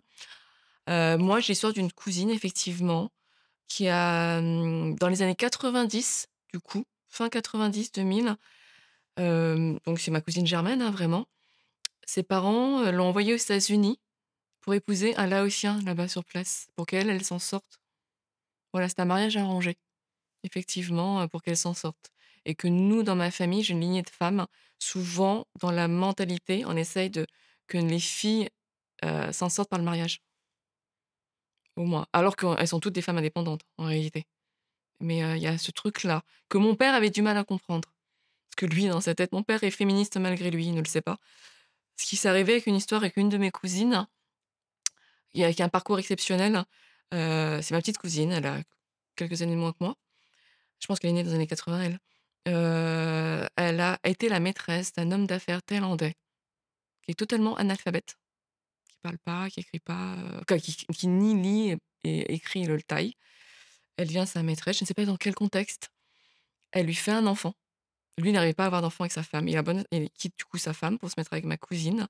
Et là, il lui paye ses études. Elle fait des études universitaires dans le business en Thaïlande. Elle parle donc du coup l'anglais. Il l'associe à son business. Et en fait, ça devient une super, super Business, businesswoman. ouais. Woman. Elle monte un projet dans une région montagneuse au Laos où ils extraient des minéraux, des pierres semi-précieuses. Elle construit un hôtel pour loger ses employés, un restaurant pour nourrir ses employés. Elle met sa famille, donc ma famille du côté maternel, parce que mon côté maternel est plus pauvre que mon côté Paternelle. paternel, pour leur donner des emplois. Donc elle leur donne des emplois. À côté, elle prend en main les jeunes filles, elle leur paye leur permis, et si elle peut des études. C'est magnifique. Ouais, pour pouvoir qu'elles s'en sortent. Et mon père, au début, lorsqu'il apprend que ma cousine germaine fréquente un homme plus âgé et marié, parce qu'il va au Laos, il l'apprend, il vient me voir, quand il vient nous voir, il fait: «Mais c'est horrible, la famille de ta mère a vendu leur fille, hein». Mon père est très féministe sans le savoir, parce qu'en Mmh. façon, il a 3 filles, hein. Mmh. Donc du coup, il projette. Il me dit: «C'est horrible». Il me dit: «C'est horrible, ils ont vendu». Il était très fâché, très en colère, hein. Je crois qu'il en a parlé à ma mère. Alors ma mère était heureuse, hein, mais c'est parce qu'en fait, la famille de ma mère est très pauvre. Tu sais, mon père est quand même un peu plus de moyens. Mmh. D'ailleurs, toutes mes cousines germaines du côté de mon père ont fait des études, hein. Et Mmh. leurs enfants ont fait des études, hein. En Thaïlande, en Chine, en Australie, voilà quoi. Et c'est toujours business commerce. Ce qui est pas du tout le cas de ma famille maternelle, quoi. Donc Sauf et du ça doit côté sauf la cousine. oui, mais voilà, elle a été la maîtresse d'un homme Mmh. auparavant. Mon père était horrifié et pareil, mon père, il va au Laos. Il me disait: «Maman, je ne comprenais pas, il y a des jeunes filles, je suis avec des amis, elles viennent s'asseoir à côté de toi, te demandent ton numéro de portable». Mon père n'avait pas de portable à l'époque. Il ne comprenait pas. Il a demandé à ses amis: «Mais pourquoi les jeunes filles sont assistantes et me demandent mon portable?» Il me dit: «C'est parce qu'elles se prostituent». Et mon père, pareil, est rentré horrifié. Il m'a Mmh. dit: «C'est pas possible et tout ça, c'est le mal, capitaliste, contemporain parce que les jeunes filles quittent la province, la campagne pour venir, dans la capitale. Elles ont besoin de moyens pour vivre là. Elles ont des rêves, de possessions qui ne sont pas très utiles», comme les portables pour lui et donc pour lui, il était horrifié. Donc toujours Mmh. très féministe, il disait: «Non, mais surtout qu'elles sont plus jeunes que ses propres filles». Mmh. Donc il m'a dit: «C'est horrible, c'est pas Bah, possible». c'est vrai que c'est horrible. Bah oui, c'est horrible. Mais en même temps, le Laos, fait très attention à ça, hein. Il y a pas la prostitution est illégale et l'adoption d'enfants aussi, pour éviter le trafic d'enfants. Là où il y a beaucoup plus au Vietnam. Ouais, dans les autres pays, le Laos, il n'est pas possible d'adopter des enfants OK. laotiens. Je dis ça parce que justement, j'ai une famille de Français qui m'avaient demandé quand j'étais partie, justement au Vietnam pour faire mon documentaire, quoi, pour, prendre des contacts pour mon documentaire. Pas le dernier, hein, mais sur Anoyana, sur donc la vietnamienne qui était la voix de la radio vietnamienne. Cette famille a demandé ils avaient déjà adopté une petite fille vietnamienne. Ils auraient aimé avoir, un enfant laotien et du coup, je me suis renseignée quand j'ai fait un petit détour au Laos. Il faut savoir qu'à l'époque, le cousin germain de mon père était le 1er ministre du Laos. Oui, parce qu'on a une famille très compliquée. Nous, on a fait le Laos, mais on a une famille aussi très, très, communiste. Donc j'ai eu un tonton qui était 1er ministre du Laos et j'en ai parlé et il m'a dit: «Non, On on a peut pas adopter. interdit Ouais. on a interdit l'adoption, des enfants parce que pour éviter le trafic humain, parce qu'il y a eu des cas de trafic humain et on interdit ces choses-là. Notamment aussi d'où aussi ça rejoint la prostitution qui est interdite, des choses comme ça. Donc les enfants, c'est niet. Ah bah, c'est bien, Non, c'est je très, très trouve, bien. bien sûr. D'où les problèmes qu'on a avec l'adoption internationale. Donc ils sont assez carrés dans leurs bottes. Après ça reste un pays dur avec de la censure et plein de choses, mais ils sont carrés sur certaines choses. Alors, on fait partie d'une communauté, moi je suis à moitié taïwanaise, hein, donc Ah je ouais, suis, asiatique aussi, qui n'exprime pas forcément ses sentiments. Alors, tu m'as dit que ta maman, elle était très démonstrative, mais moi, en tout cas dans mon vécu à moi, c'est vrai, dans les asiatiques que je connais, on n'est pas très démonstratif. Peut-être que c'est pas ton cas, je sais pas. pas ma mère, j'ai eu de la chance. Ouais. J'ai une mère très, très, affectueuse. OK, bah, c'était ma question en fait, j'allais dire comment tu as vécu cela, mais Mon père n'était pas. OK. Mon père est quelqu'un de très froid, que j'ai très froid. Non, c'est un homme laotien, c'est un homme asiatique. C'est très, Très distant. très distant, tu vois? Ma mère le taquinait beaucoup sur ça. Tu Mmh. sais, elle lui tenait la main, elle lui faisait des bisous. Mon père déjà un peu gêné. Mais après, si, t'as effectué avec ma mère, machin, etc. Mais c'était pas très démonstratif devant nous. L'élan venait de ma mère, mais mon père, après, c'est l'éducation. Les hommes, ils sont comme ça. Mmh. Et moi, pareil, enfant, je me faisais des films pour expliquer ce côté froid de mon père, hein. Parce que mon père, pareil, c'est le dernier fils d'une grande fratrie. Sa mère est morte en couche de sa sœur, de la Benjamine. Donc, comme son père avait trop d'enfants, il a été adopté par une famille de commerçants. Il n'a jamais été coupé. Par contre, son lien familial n'a jamais été coupé. De fait, il a toujours été en lien avec sa famille biologique, quoi, avec son père et sa sœur. De toute façon, voilà, pour lui, ça reste ses parents. Mais il a eu une maman adoptive, comme il disait, une famille Mmh. adoptive. Donc, avec qui il a grandi, qui avait déjà c'était des commerçants, donc ils avaient les moyens de s'occuper de lui. Mmh. Et c'est vrai que moi, ça change ça. Je me suis dit, ah, peut-être qu'il est froid parce qu'il a été adopté, machin et tout. En fait, non, j'ai compris après qu'il était comme entouré d'amour, etc. Après, son tempérament, je pense, d'homme asiatique comme ça. Donc, voilà, Mmh. je justifiais des choses, mais je pense que c'est sûrement de la culture asiatique. Mais en même temps, moi, j'ai plein de photos de mon père qui donnait le biberon à mes sœurs, hein. Mon père donnait le biberon à mes sœurs, il leur donnait, il échangeait leurs couches. Mon père a toujours fait à manger, fait le ménage. Un vrai J'ai des souvenirs féministe. de lui, il me faisait sauter sur ses genoux, il faisait glisser le long de ses jambes. Voilà, mon père nous faisait des batailles de chatouilles quand j'étais enfant avec mes sœurs, etc. Donc j'ai vraiment souvenir de jeux avec mon père. Mais il est venu froid, je pense, que lorsqu'on a commencé à venir préadolescente. Mmh. Et je crois que c'est là, pour moi, c'était un peu trop dur, parce que j'ai eu un papa qui était très, très joueur. Et dès qu'on est arrivé au collège, ça, je crois que c'est à partir de la 6e, 5e. Et peut-être là, il s'est dit, elle commence à être préadolescente, et donc il a mis un peu de distance. Mmh. Ce qui est bien aussi, hein. Donc il a mis un peu de distance en disant, ah, mes filles commencent à venir jeune fille, jeune femme. Et par contre, moi, je sais que je l'ai vécu en disant, oh merde, il y a un truc quand même. J'ai senti qu'il était moins affectueux. Aujourd'hui, en France, notre communauté est prise, en référence, pour, s'attaquer aux autres minorités. C'est dû à quoi selon toi? Ah, bah, on va revenir, comme tu connais par cœur, à la minorité modèle. Je pense qu'il y a aussi du colorisme, hein, quelque part, à la base, hein. Parce que les asiatiques, on est quand même clair de peau. Donc on sait que dans le racisme, il y a quand même du colorisme. Donc du coup, le fait qu'on soit clair de peau, on est acceptable, hein. Mais les maghrébins sont clairs aussi. Oui, mais ils ont la religion musulmane, hein. On confond, on fait l'amalgame entre maghrébins et l'islam. Donc il y a ça aussi. Et puis, l'histoire de la colonisation maghrébine, notamment à l'Algérie, est beaucoup plus connue et plus douloureuse, hein, en France. Et aussi, effectivement, je vais revenir à la minorité modèle, même si on est arrivé finalement ouais, assez tôt en France, on a eu moins de manifestations. Voilà, parce que aussi peut-être qu'ils ont été moins on s'est peut-être même mieux assimilés quelque part, voilà, que les populations maghrébines ou africaines.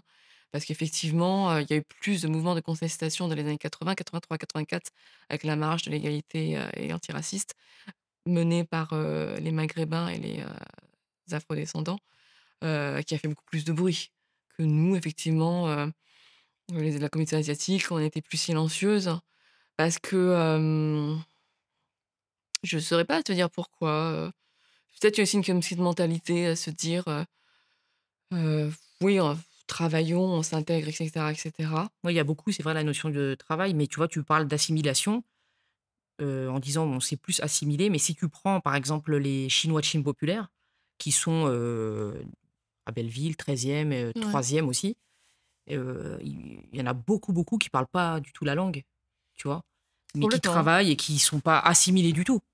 Le Surtout là, cette population-là, elle est venue plutôt après dans les années 80, donc beaucoup plus tard et c'est une immigration plus économique et en fait, en plus, d'une population plus paysanne.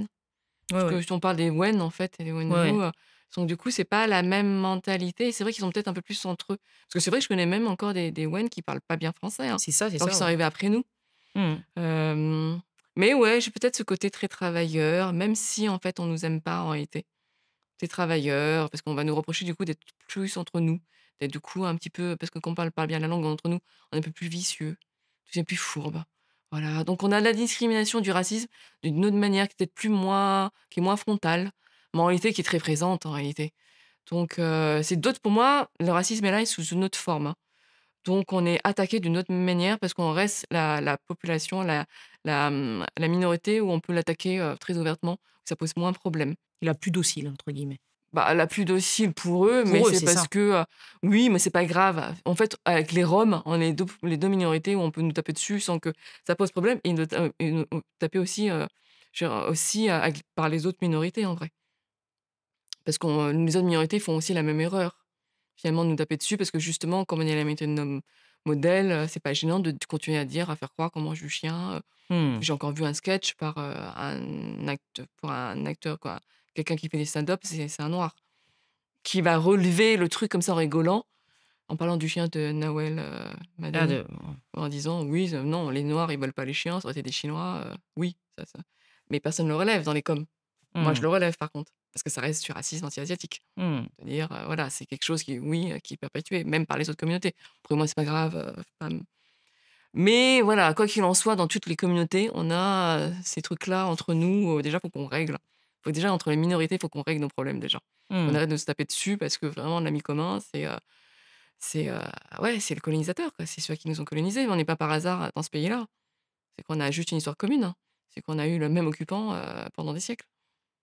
Voilà, donc on n'est pas l'un contre l'autre, et que nous on que les et qu'on est instrumentalisé. Il faut que nous, les communautés asiatiques, on s'en rende compte et malheureusement, il y a plein d'asiatiques qui s'en rendent pas compte. Parce qu'ils sont flattés qu'on nous dise qu'on est bien. Ça, c'est un peu comme le bouffon du roi, quoi. Complètement. Les noirs, ils ont, l'oncle Tom. Nous, on a, Grain de riz. Tu sais, en référence au documentaire sur Ouais. M6, du malheureux, homme boat people qui massait les Balkany, qui étaient leurs petites mains, quoi. Mmh. Parce que son nom était tellement compliqué à dire, hein, alors que ça devait être un monsieur Tran ou un truc comme ça, il l'appelait Grain de riz, quoi. Ça, Donc c'est ouf. malheureusement, on a trop de grain de riz. Ouais, bah, justement, toi, tu parlais du silence qui est utilisé justement par les autres minorités pour s'attaquer à notre communauté, comme ça a pu, être le cas, à Aubervilliers Mmh. avec, Complètement. le tragique, Cherche en ligne, ouais. la tragique agression, voilà, il y a quelques années. Comment tu penses qu'on peut agir face à ça? Je pense qu'il faut beaucoup informer effectivement, je pense il faut faire des événements peut-être où on se rencontre. Tu sais, permettre que les communautés se rencontrent, parce que là, on est quand même dans une époque, et c'est normal, où, l'identité est très importante, parce qu'on nous a pas parlé de notre identité. La France, en étant, ce qu'elle est, donc très laïque du coup, très une et indivisible, parce que la République française est une et indivisible, hein, et que leur projet, leur concept d'égalité, elle est belle, hein. Quoi, ce projet est pardon, ce concept est beau en réalité. C'est un beau projet mais il y a pas d'équité. L'égalité, c'est une belle chose, mais l'équité, c'est en a une autre. Donc du coup, on est en train de vouloir tous nous lisser sur au même niveau, mais en réalité, c'est pas ça la richesse de la France, c'est vraiment nos différences. Donc du coup, au lieu de les invisibiliser nos histoires, il faudrait peut-être pouvoir les raconter. Donc c'est pour ça qu'on est à une époque où chaque communauté essaie de raconter leurs histoires. Donc du coup, ça crée des communautés. C'est pas un mal du tout pour moi, parce que je pense qu'il faut entendre nos voix, il faut le faire. Mais aussi, il faut pouvoir aussi à un moment avoir des lieux où on peut en parler, en discuter. Parce que comme tu le disais, nos histoires sont communes. Et moi, je le sais par mon travail, parce qu'à chaque fois que je le présente, que je l'ai fait, via, par exemple, Ça reste entre nous en participant, au projet de Grâce-Lit. À chaque fois qu'on a fait des, projections, les autres communautés viennent nous voir et nous disent: «Oh, c'est fou, ça ressemble à une histoire». Mais oui, forcément. Moi, quand j'ai fait le crowdfunding pour, Mémoire fantôme, mon documentaire, que je fais actuellement, j'ai des gens qui sont venus d'autres communautés, des maghrébins, des afrodescendants, c'est normal, ça leur rappelle leur histoire et l'histoire de leur famille. Parce que comme je le dis et je le répète, on a une histoire commune parce qu'on a été des pays occupés par la même personne et la même puissance. Donc il faut qu'on crée ces rencontres et cette fameuse intersectionnalité, tu vois, intersection, voilà quoi, des intersections, des lieux de Mmh. rencontre où sur des sujets communs, on peut se rencontrer. Mais et surtout les sujets communs, on en a plein en réalité. On peut le faire avec nos communautés, certes, et c'est bien de le faire, mais on peut très bien se dire, je sais pas, faut imaginer quelle était l'installation, de nos familles, suite à la guerre au pays ou, voilà, quelles sont les conséquences que la colonisation, sur, l'identité, sur, la charge mentale, quoi, je sais pas, il y a plein de trucs, et pas Mmh. forcément le faire que dans le comité, mais, rassembler, et peut-être que, Histoire Crépue le fait davantage. Parce que ce que fait Someboy, il me semble qu'il le fait.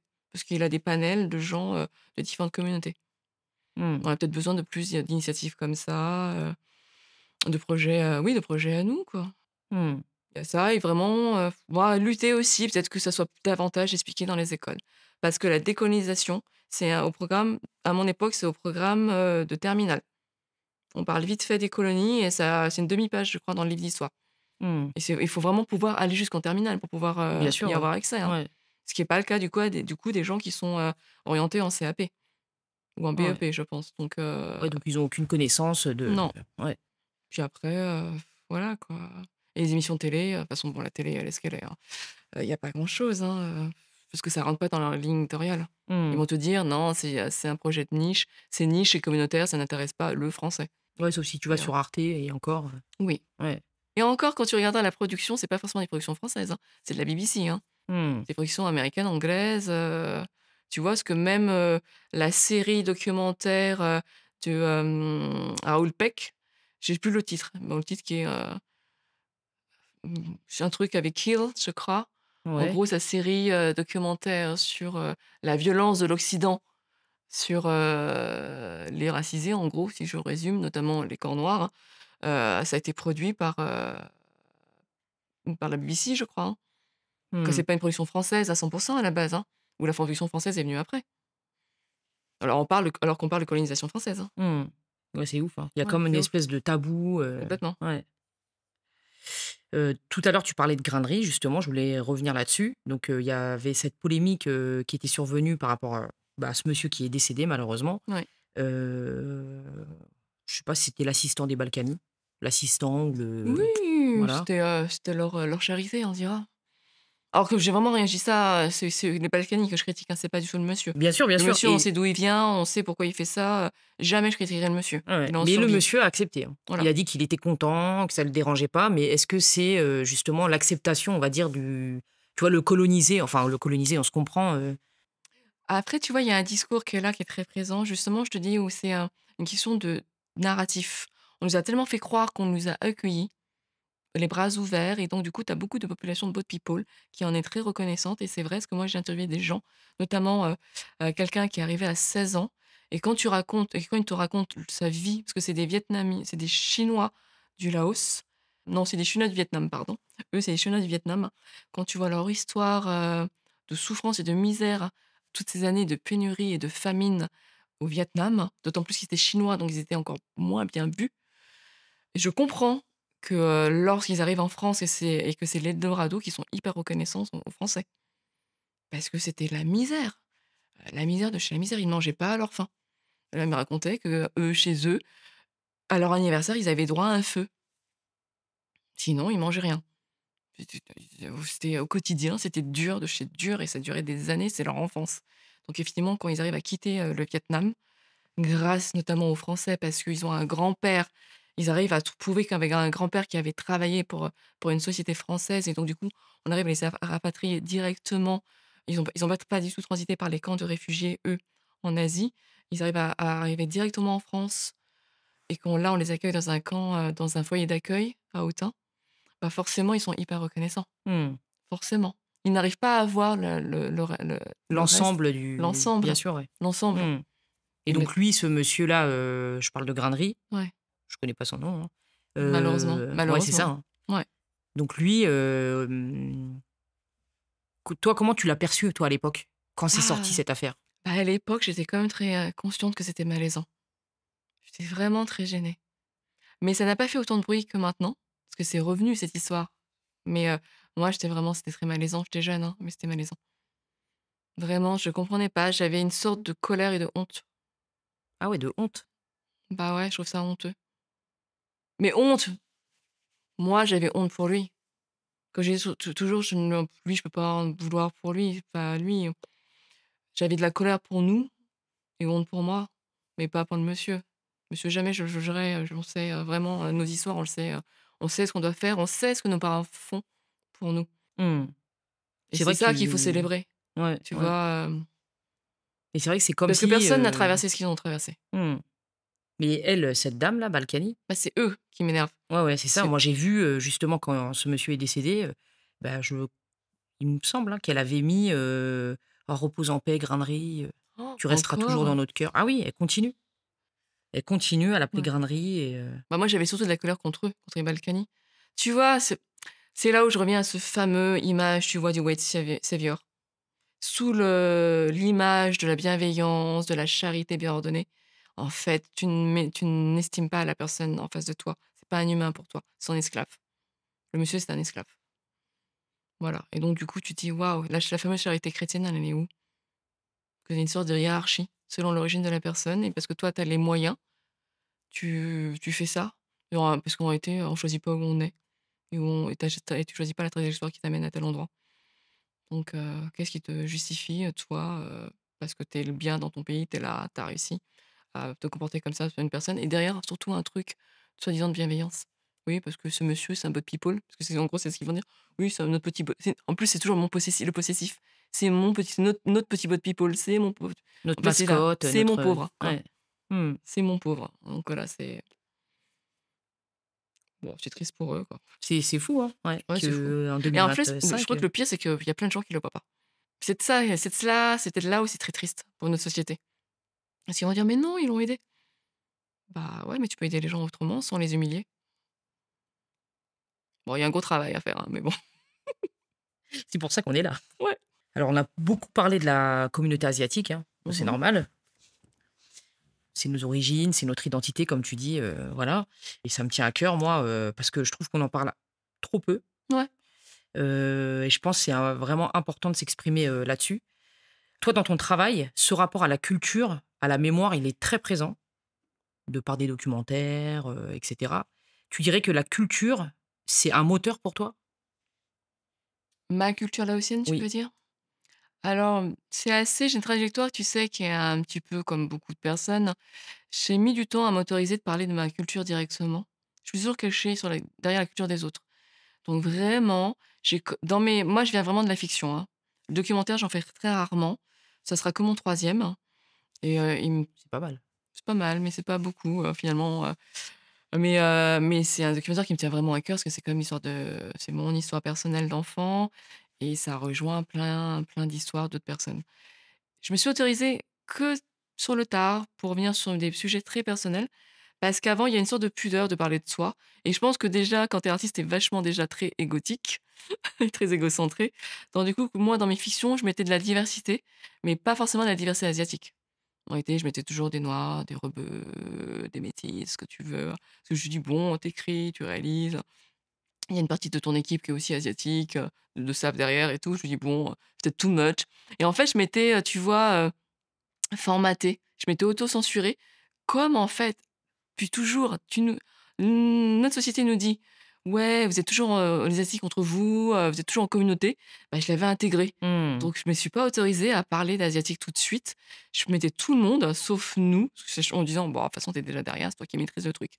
Et c'est seulement à partir de mon long métrage Hadès, que j'ai fait en mode guérilla en 2017, que j'ai réalisé en 2017, que je me suis dit: «Ah bah tiens», je voulais absolument un héros, un anti-héros, asiatique. Donc j'ai choisi un pote, un homme asiatique, et comme c'était un huis clos et il y avait une héroïne, je me suis dit: «Oh non», je m'étais auto-censurée déjà au départ, je fais: «Ouais, je vais pas prendre une asiatique parce que, on va me dire que je suis de», dans ma tête. Je me dis: «Ouais, je vais faire comme, ça va être communautariste», et j'étais partie pour prendre une occidentale. Après moi, je lui dis: «Mais en réalité, quand tu vois des huis clos avec 2 blonds aux yeux bleus, on dit pas que c'est communautaire». Et donc du coup, j'ai pris une autre asiatique, et là, j'ai commencé ce travail à me dire: «Ah ouais, non, non, on va parler de nos histoires». Même si je parlais déjà de mes histoires, déjà inconsciemment et indirectement derrière, hein, sous, des biais. Donc là, j'ai affiché 2 asiatiques qui sont les héros du film, et comme c'est à huis clos, on ne voit qu'eux. Et après, ouais, j'ai commencé à intégrer davantage, mes récits, et accepter de me mettre aussi au centre du récit, notamment de mon documentaire. Mmh. Parce qu'au départ, j'avais eu ce réflexe de me mettre derrière. De parler de mon histoire, mais je savais que je voulais parler de mon histoire parce que j'avais ce trou noir, mais je voulais vraiment mettre très en avant, les autres témoignages, les mettre en résonance avec mon récit, certes, mais peut-être pas occuper trop l'espace. Et finalement, je me suis dit, poussée aussi par, Bintou Dembélé, qui est une amie qui suit mon projet depuis le début, parce que je l'ai commencé il y a 5 ans vraiment à le faire, même si je le porte depuis mes 10-11 ans. Bintou m'a dit: «Non, non, mais il faut que tu te mettes au centre et c'est important que tu parles de toi et cetera davantage». Ma productrice Isabelle Mercier aussi de la Vague Film m'a poussée aussi à me mettre au centre et de faire porter davantage ma voix. Mais c'est un travail, tu vois, de fond quand même.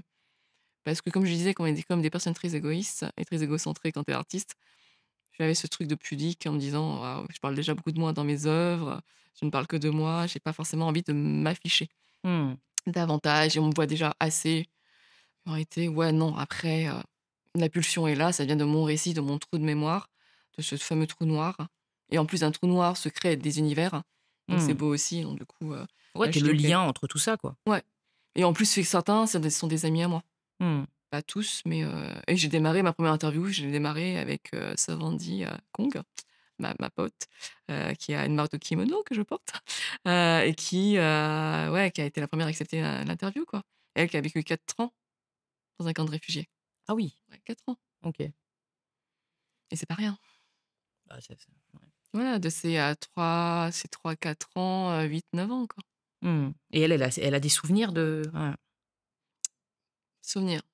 Pas net, net, mais elle a des souvenirs forcément. Mmh. De toute façon, même, toi, même si tu es partie jeune, je pense qu'inconsciemment ça tu vois, on dit à chaque fois les bébés, ils ressentent, les émotions ou même quand ils vivent des traumatismes étant bébé à quelques mois, quelques semaines, ça ressurgit parfois, à la Complètement. quarantaine. Bah, moi, ça a surgi, je pense, quand je suis retournée, c'est en 96-97 au Laos. C'est une histoire que je raconte aussi, souvent. J'arrive en 76 en France. On ne peut pas retourner au pays. Mon père est notre nom est blacklisté et mon père, entre-temps, une partie de ma famille arrive à de toute façon, ils sont dans la droite ligne du parti communiste du Pathet Lao, donc ils ont des postes à des postes clés, dont ce fameux tonton qui a été d'abord, le secrétaire général du Pathet Lao. Il est passé après, le préfet de Vientiane, qui est donc la capitale et la région de la capitale, jusqu'à devenir Premier ministre. Il aurait dû être le président de la République en vrai, Mmh. du pays, mais il y a eu, des scissions, des machins. Bon là, il est à la retraite, hein, et des scissions, bon bref. Et mon père a dû se rapprocher, il a mis presque 20 ans pour se rapprocher de cette partie de cette famille-là, pour pouvoir retourner au pays. OK. Donc 2 ans avant qu'on aille au Laos, il a dû faire des allers-retours pour se réconcilier avec cette partie de sa famille-là, dont son cousin germain, qui était à l'époque préfet de Vientiane. Et donc du coup, 96-97, je sais plus exactement, on arrive, on peut retourner au Laos et là, du coup, on prend l'avion, j'atterris au Laos, on met le pied sur le tarmac, donc tu traverses vraiment le tarmac à pied. Tu as une chaleur, tu as une humidité, tu as une odeur et là tu dis: «Waouh, je le reconnais, c'est chez toi». Il y a quelque chose de hyper familier dans le corps. Mmh. Là, c'est tu as quelque chose de très même, tu vois, confortable. C'est comme un cocon. L'humidité, alors les gens détestent l'humidité, moi j'adore l'humidité, hein. Moi j'adore la chaleur et l'humidité. Humidité, chaleur, Mais c'est vrai que odeur, même top. l'odeur, moi je sais en tout cas quand Ouais, je retourne, à Taïwan et tout, bah, tu descends et tu as tout de suite, ouais. tu reconnais même, enfin moi c'est des j'ai des souvenirs par exemple, le camion poubelle Mmh. avec la petite mélodie, parce que là-bas en fait tu descends, tu pas des poubelles, mais tu jettes les poubelles directement dans le camion poubelle Ah waouh! pour la Ouais, propreté et cetera. ouais, Et donc il y a toujours cette petite mélodie que j'ai pas retrouvée pendant des années. Quand j'y suis retournée, j'ai fait: «Non, je connais» ou même les goûts, ouais. de petites glaces ou de choses Mmh. comme ça quoi. C'est, enfin, c'est ouais, Bah j'allais oui, dire bien c'est sûr, magnifique, ouais, mais c'est magnifique, c'est hein, des souvenirs sensoriels, quoi, sur lesquels je travaille, c'est des thématiques sur lesquelles je bosse vachement aussi et donc du coup, tu as tout ça qui est là, donc c'est cool, hein. Et en fait, bon, je passe 4 semaines, avec ma famille, je découvre enfin, je mets des visages sur des noms et des prénoms, quoi, tu vois? Enfin. Et moi, je dois partir un peu plus tôt que ma famille, parce qu'eux, ils restaient 6 semaines. Moi, je suis restée 4 semaines et là, je prends l'avion retour seule et dès que l'avion décolle du tarmac, je pleure. mmh, Mon corps charrie des torrents de pleurs. Je pleure tous les larmes de mon corps, mais je peux pas m'arrêter, c'est horrible, je comprends pas. Quoi, si, en fait, je n'arrive pas à contrôler mon corps, il chiale et en fait, je réalise, bon, comme j'adore tout analyser et que en fait, mon cerveau prend toujours le relais et là, je me dis: «C'est en fait, c'est les pleurs que tu n'as pas versés quand tu étais bébé». mmh, Ton corps a emmagasiné tous ces pleurs que tu n'avais pas su exprimer et lâcher quand tu étais bébé, mmh, parce que tu ne savais pas ce qui t'arrivait et donc j'ai eu besoin de pleurer, et voilà quoi. Il y a un truc qui s'est libéré mmh, et c'est là où effectivement je me suis dit: «Ton corps, même de bébé ou d'enfant, a une mémoire corporelle, sensorielle qui est mmh, là et qu'il faut faire surgir». Tout mon travail aussi artistique autour de ça. Mmh. Donc toi, tu peins, tu filmes, tu écris. Pour ce Je fais de la photo, Tu j'expose fais de de la la photo, photo. oui, bien sûr. Pourquoi est-ce que tu as eu le besoin, d'utiliser toutes ces formes d'expression? Le point commun entre ces formes d'expression, ça reste quand même, l'image et la narration. Moi, j'ai commencé, vraiment par l'écriture. J'écris depuis, que j'ai 10 11 ans, vraiment l'écriture, et d'ailleurs, ce qui est drôle, c'est que j'ai commencé à écrire parce que mes parents, notre petite histoire marrante, mon père et ma mère écrivaient pour un journal qui voulait faire tomber le pouvoir, le Pathet Lao au Laos. Donc ils avaient un journal de contre-pouvoir en France pour pouvoir destituer le pouvoir communiste au Laos. Donc c'était un pouvoir contre-révolutionnaire. On avait une imprimerie, une grande imprimante dans une salle de bain, parce qu'on avait une très grande salle de bain. Donc une imprimante qui devait faire plus de 2 mètres, qui charriait donc les journaux. Mon père avait une machine à écrire en lao pour ses articles et une machine à écrire en français. Ma mère, donc mon père faisait des articles politiques, ma mère, elle écrivait des romans à l'eau de rose dans le même journal, mais sous un pseudo. C'est très drôle parce que du coup, ses collègues, ma mère était ouvrière à la chaîne et ses collègues, donc laotiennes, lisaient ces histoires et elles étaient toutes emballées. Et ma mère, elle rentrait, et elle avait le sourire, elle a jamais dit que c'était elle. Mmh. Voilà. Et donc, voyant mes parents peut-être, moi j'ai toujours écrit. Déjà, dès que j'ai su écrire, j'écrivais. D'ailleurs, je crois que j'ai même su écrire avant, bon bref, avant de rentrer en CP. Mais bref, moi j'ai toujours écrit depuis que je suis enfant, même quand j'étais à la maternelle. Je plagiais mes auteurs préférés quand j'étais à la maternelle.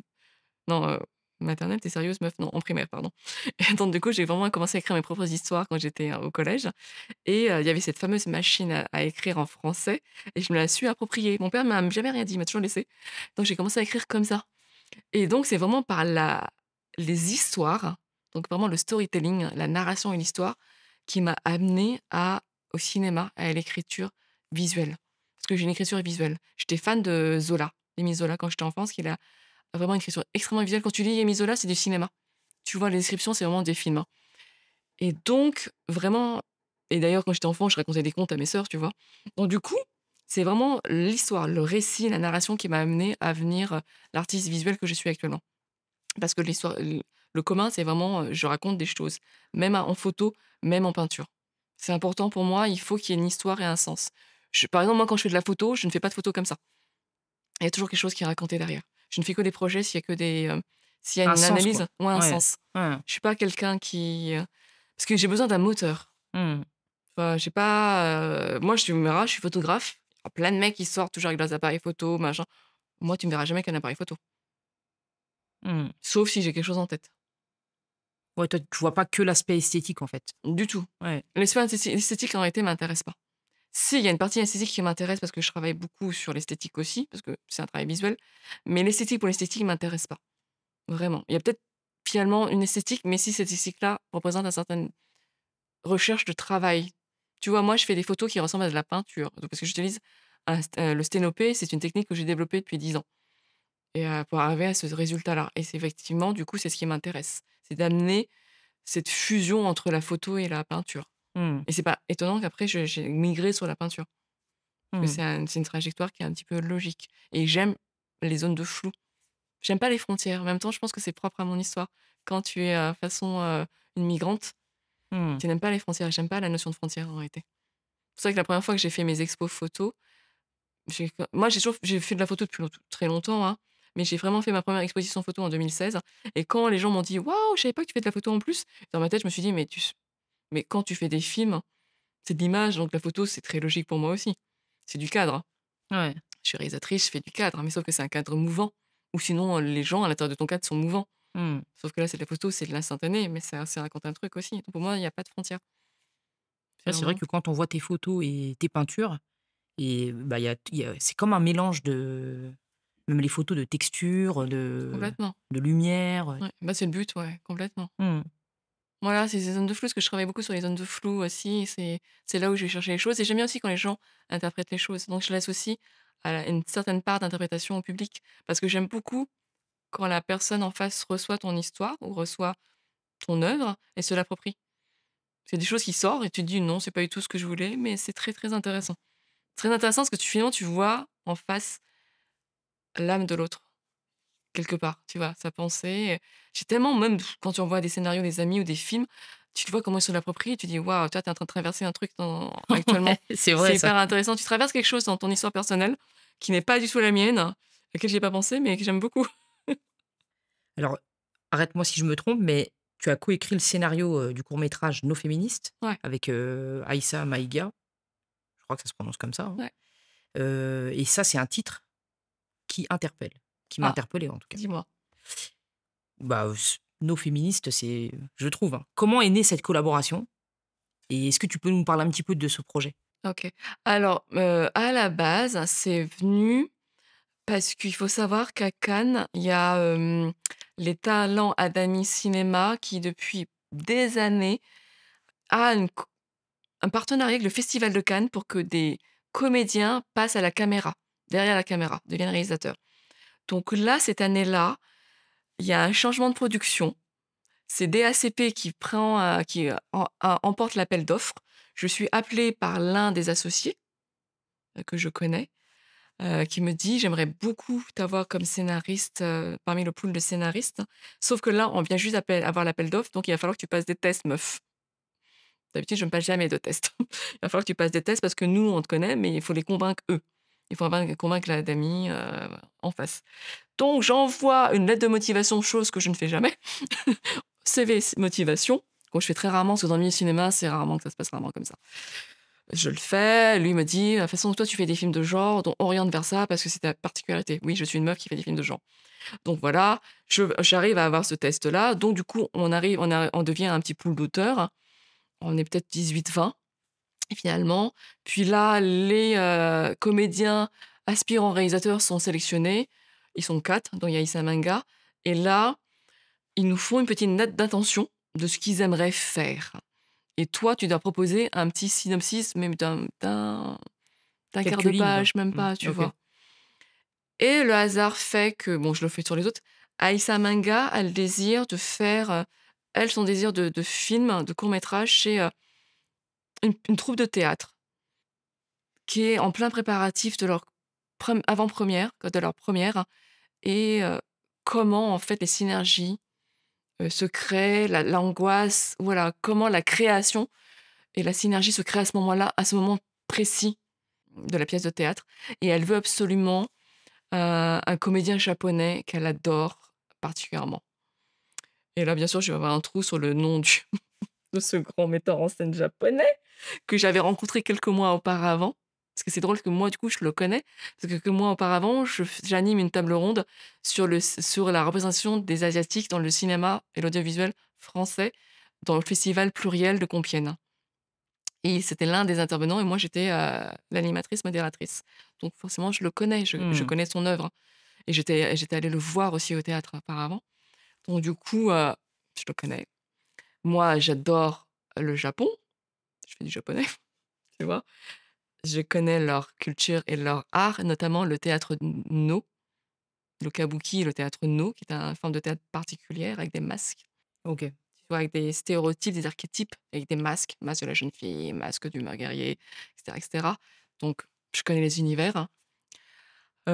Du coup, je propose à Aïssa, que je fais ma petite note et moi, comme je fais du film de genre, j'amène du fantastique et j'aime beaucoup la question de l'esprit et des fantômes, hein, qui est très présent dans le théâtre No aussi. Mmh. Et donc du coup, je crée cette histoire de ce fantôme qui vient juste la veille de la première pardon, habiter les lieux.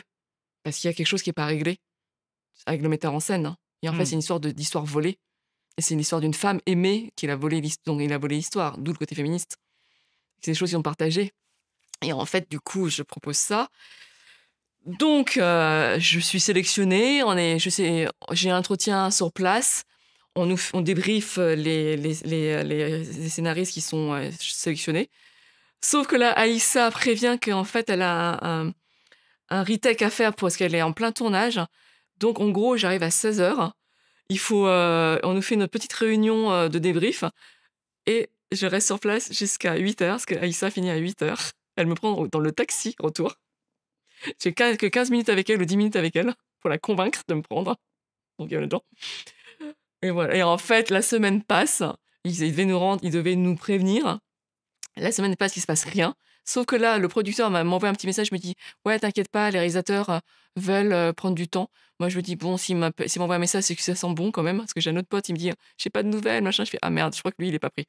Machin et donc après, oui, c'est confirmé et après, on bosse avec Aïssa des mois. On a aussi une directrice littéraire qui nous accompagne. Donc elle travaille beaucoup sur les questions de la mort, sur les possessions, notamment sur les questions aussi féministes, parce que tous les 2, nous le sommes. Donc on parle vraiment sur l'appropriation, tu sais, toutes ces femmes qui sont derrière des grands hommes. Mmh. C'est une question qui nous très important pour nous, très importante pour nous. Donc du coup, on parle de cette idée de cette femme aussi metteur en scène, qui est derrière, mais qui elle parce qu'il faut savoir dans les années 60, beaucoup d'intellectuels, parce qu'il y a eu des grosses révoltes dans les années 60 au Japon, qui a été, une révolte, pendant mai 68. En fait, mai 68, c'est pas qu'en France, c'est aussi dans le monde et notamment au Japon où tu parce que comme c'est une île, c'est insulaire et moi, j'aime beaucoup Oshima. C'est un cinéaste, japonais que j'ai beaucoup étudié. J'ai écrit un petit début de mémoire sur lui et Oshima fait partie de ces mouvements vraiment, de jeunes japonais qui a été contre le pouvoir et qui a fait beaucoup de manifestations et son cinéma retrace vraiment cette, jeunesse en rébellion. Parce que justement, c'est des insulaires, ils peuvent pas quitter leur pays, ils sont Mmh. hyper nationalistes et donc du coup, avec toute cette culture-là, je la reporte là, je la retranscris dans nos féministes en disant: «Ouais, en fait, il faut savoir qu'il y a toute une, population de jeunes comme en mai 68 en France, au Japon, qui, est contre la police, contre le pouvoir, contre les institutions et tu as de gros mouvements, en fait, culturels qui s'élèvent et donc on crée ces personnages-là de ce metteur en scène qui, avec son amoureuse, crée un mouvement, mais que lui a le moyen de partir faire une carrière internationale et elle reste Mmh. et qu'en fait, la pièce qu'il est en train de jouer actuellement, c'est sa pièce à elle, qu'ils avaient fait ensemble et qu'il fallait juste que dans l'histoire, il la reconnaisse pour que son esprit le laisse enfin en paix. Qu'il reconnaisse qu'elle est aussi autrice de cette pièce-là. Mmh. Et en plus, c'était en pleine période, justement, il y avait plein de plagiats de femmes auteurs, autrices, tu vois, qui a été. Donc, du coup, c'était. Voilà, bref. C'est venu de là. Donc, No, pour le théâtre, No, Mmh. No, le petit chapeau, et féministe, parce que c'est un théâtre féministe. OK. Bah, merci pour, ces précisions, hein. Je Voilà, me je suis posais très la bavarde. question. Donc, c'est pas un No pour dire non. Oui, oui, bien sûr. De toute façon, j'avais vu avec, comme tu dis, le petit chapeau, Ouais. donc tout comme le mot féministe et comme, tes convictions, hein, il y a un mot qui est beaucoup utilisé en ce moment, c'est le mot sororité. Mmh. Qu'est-ce que ça évoque chez toi? La sororité, c'est très important pour moi. Elle a toujours existé, en plus. Parce que comme je disais, moi, je viens d'une lignée de femmes. Je suis une majorité de filles dans ma famille. Avec mes sœurs, on a quand même, une belle enfance. Ma mère était aimante, elle a plein de sœurs. J'ai beaucoup de cousines. Donc du coup, c'est quelque chose qui a toujours existé sans que j'aie le mot. Tu vois, le mot n'existait pas dans mon inconscient, mais j'ai toujours baigné dans un univers de femmes. Donc j'ai toujours eu des amies femmes. J'ai eu beaucoup d'amis hommes aussi, mais j'ai beaucoup d'amis femmes et mon socle, ma base, ça reste mes amies femmes. Je suis toujours amie avec mes amies d'enfance, hein. J'ai une amie, que je connais depuis la maternelle, d'autres depuis la primaire, d'autres que j'ai rencontrées au collège, au lycée, mais j'ai encore des amis d'enfance. On s'est beaucoup suivis dans nos vies, de femmes ou de mères ou et cetera, ou de femmes séparées, voilà, divorcées, plein de choses quoi, tu vois? Et sororité, oui, c'est venu, très, très présent. Je trouve ça très, très bien. Donc je trouve ça génial. Moi, j'étais surtout plutôt embêtée du fait des clichés que certaines filles véhiculés en disant: «Ouais, les femmes, on est entre nous, on est toujours en train de bitcher, En fait, on est toujours en train de nous opposer, mais ça, je l'ai entendu dans toute mon enfance et toute ma vie de jeune femme et d'adulte. C'est toujours une femme qui aime pas les femmes. Tu toujours être une fille qui va dire: «Ouais, non, je peux pas bosser avec les femmes parce que les femmes, elles sont comme ça, comme ci, comme ça» et même entre nous, oui, la société nous a appris à nous comparer. Et ça, tu penses pas que c'est justement, quelque chose qui est orchestré par les hommes? Complètement. En fait, je sais pas si c'est orchestré par les hommes, mais en tout cas, c'est orchestré par la société patriarcale. Quoi qu'il en soit, on nous oblige à nous comparer. Regarde, là, c'est simple, on regarde Love is Blind France, toujours les meufs qui vont dire: «Oh, Tatiana, elle est trop belle. Kim, elle est trop belle». En fait, même entre nous, entre meufs, on est trop fans et on va commencer à parler de la beauté de l'autre personne, même si on l'aime bien, hein, mais on a comme ce biais où on va parler d'une femme par son physique. Alors qu'on ne devrait pas, dans l'absolu, le faire, même si on la trouve belle, hein, mais en même temps, on a quand même ce truc de réflexe à dire: «Waouh, elle est trop belle». Même quand tu connais pas quelqu'un et que tu l'admires, tu vas dire: «Waouh, tu plus belle en vrai» ou tu vois, il y a un truc quand même qui est ancré chez nous. Quoi qu'il arrive, on a toujours, ce biais physique Ouais, c'est et vrai, hein. ouais, ouais, ouais, même si c'est bienveillant, même si on kiffe l'autre personne, ça va être toujours: «Waouh, elle est trop belle». Parce qu'on nous a élevés dans cette société patriarcale à nous jauger comme ça. Et la sororité, c'est une chose magnifique tant qu'on arrive, tu vois, à être solidaire. Parce qu'il y a le peu de pendant, tu vois, aussi, qui est l'empowerment pour moi. Et je dis souvent l'empowerment féminin. Ça, c'est une bonne chose, mais on est dans un système hyper capitaliste où, en fait, individualiste, on nous pousse à réussir, certes, en tant que femme, mais surtout partout. Faut être entrepreneuse, maman, Ah oui. amante, machin et tout. Mmh. Et en fait, on nous pousse à être des Wonder Woman, mais seules, hein. Et donc, du coup, tu as des choses qui circulent en disant ouais, si j'arrive au sommet, c'est parce qu'au sommet, on est souvent seul au sommet parce que machin et tout. Bah non, t'es pas obligé. Moi, je Mmh. crois beaucoup à la solidarité. Parce que moi, sororité, c'est solidarité féminine. Voilà. Et Ouais, c'est ça, hein. c'est Mmh. pas le fameux tu encourages les autres, mais les autres t'encouragent aussi. Et on n'arrive jamais à faire les choses seuls. Et puis, de toute façon, nos métiers, tu fais de l'audiovisuel aussi, on a besoin d'une équipe pour pouvoir réussir. C'est pas parce que tu as un truc dans la tête, tu l'as écrit, que ça sort comme Bien ça. sûr, ouais. Tu as besoin de gens autour de toi On a pour besoin pouvoir d'une équipe. le réaliser. Ouais, tu as toujours besoin d'une équipe, hein. Même si tu peux tenir une caméra, poser un pied de Mmh. micro, tu as besoin, puis même tu as besoin de recul. Tu as besoin de gens autour de toi, tu as besoin d'un réseau. Donc, non, sororité, c'est top. Sauf que vraiment, il faut pas oublier la base qui est la solidarité, sororité et solidarité, quoi. Mmh. Voilà, quoi, l'entraide. On te sent forte, mais aussi à la fois sensible, hein, quand j'écoute, tout ce que tu me dis. Est-ce qu'il y a un moment où tu t'es déjà dit, «J'arrête tout, j'en peux plus, j'en ai marre, c'est pas fait pour moi»? Alors, j'ai eu beaucoup de colère il y a peut-être plus de 10 ans. Parce que tu vois, moi, j'avais monté une boîte de prod, puis une deuxième. Et tu bosses, tu essaies de faire tout, tu rentres dans des réseaux. Bon, tu pas la fille d'eux, c'est sûr, mais tu te dis: tu taffes» et c'est compliqué parce que t'as pas les mêmes accès que tout le monde, tu dois tout approuver plus que tous, tes histoires n'intéressent pas. Peut-être que j'avais 10 ans d'avance aussi, ce qui est vrai. Parce qu'on me l'a sorti là aussi, parce que j'ai un producteur suisse qui m'a ressorti un de mes projets que j'ai écrit en 2016-2017. Et il m'a dit: «Ouais, tu trop en avance, en vrai». Il y a peut-être ça, je sais pas, du coup, bon, je m'envoie des fleurs. Mais t'es là, t'es confronté à des murs, tu vas rencontrer des chaînes, ouais, ils aiment bien, mais c'est trop, c'est pas assez franco-français. Le nombre de fois qu'on m'a dit ça. C'est pas assez franco-français. C'est trop, il y a toujours un peu trop d'étrangers, quoi, tu vois? Forcément. Mais dites moi ça, c'est trop américain, c'est trop anglais, c'est trop anglo-saxon. Forcément, toi, tu as un prisme qui est pas franco-français parce que tu viens d'ailleurs aussi. Tu as une double culture, puis tu es ouvert à d'autres cultures. Donc c'est assez compliqué. Voilà, les chaînes ou les autres producteurs plus gros te reçoivent, il y a pas de souci et tout, mais tu arrives pas à vendre tes projets. Tu vas aux commissions, c'est CNC, compagnie. Tu peux arriver jusqu'à un certain niveau, mais paf, ça ne marche pas. Moi, je sais que je suis par un pote qui était, dans une commission, alors qu'il pensait que mon projet avait passé, que j'étais censurée politiquement sur un projet. Bon après moi, je fais des choses assez dures, hein, j'avoue. Et il y avait un massacre, machin et tout, d'accord, mais c'était pour dénoncer le racisme, bon bref. Mais elle m'a dit: «Waouh», elle m'a dit: «Pourtant, nous, on l'a passé». Je fais: «Ouais, non, j'ai reçu une lettre de refus» et il l'a enquêté, il m'a dit: «Ah waouh, non, tu as eu le veto, en fait, de la région politique». Je Mmh. dis: «OK, d'accord». Bon bref, tu vois, tu as des trucs comme ça et tu es lassé parce que tu portes tout et je pense que au-delà de la colère, c'était la fatigue psychologique parce que j'avais une boîte de prod, tu étais productrice, tu étais autrice, réalisatrice, tu ne peux pas développer tes projets à toi parce que tu portes les projets des autres et à un moment, tu te dis: «Waouh!» Tu te sens toute seule parce qu'en fait, quand tu reçois un refus, c'est le refus d'un projet de quelqu'un, tu as ta déception à toi, mais tu as la déception de la personne aussi, l'auteur réalisateur ou l'autrice réalisatrice ou la en fait, tu as le double Mmh. poids. Parce qu'en fait, du coup, ils te regardent de travers parce qu'ils pensent que c'est de ta faute, alors que c'est pas de ta faute, tu t'es battu et tu pas forcément tous les réseaux. Donc c'était très, très dur, hein. Très, très dur et donc tu te dis pas que tu abandonnes, hein. Tu te dis que c'est injuste et comment tu t'en sors?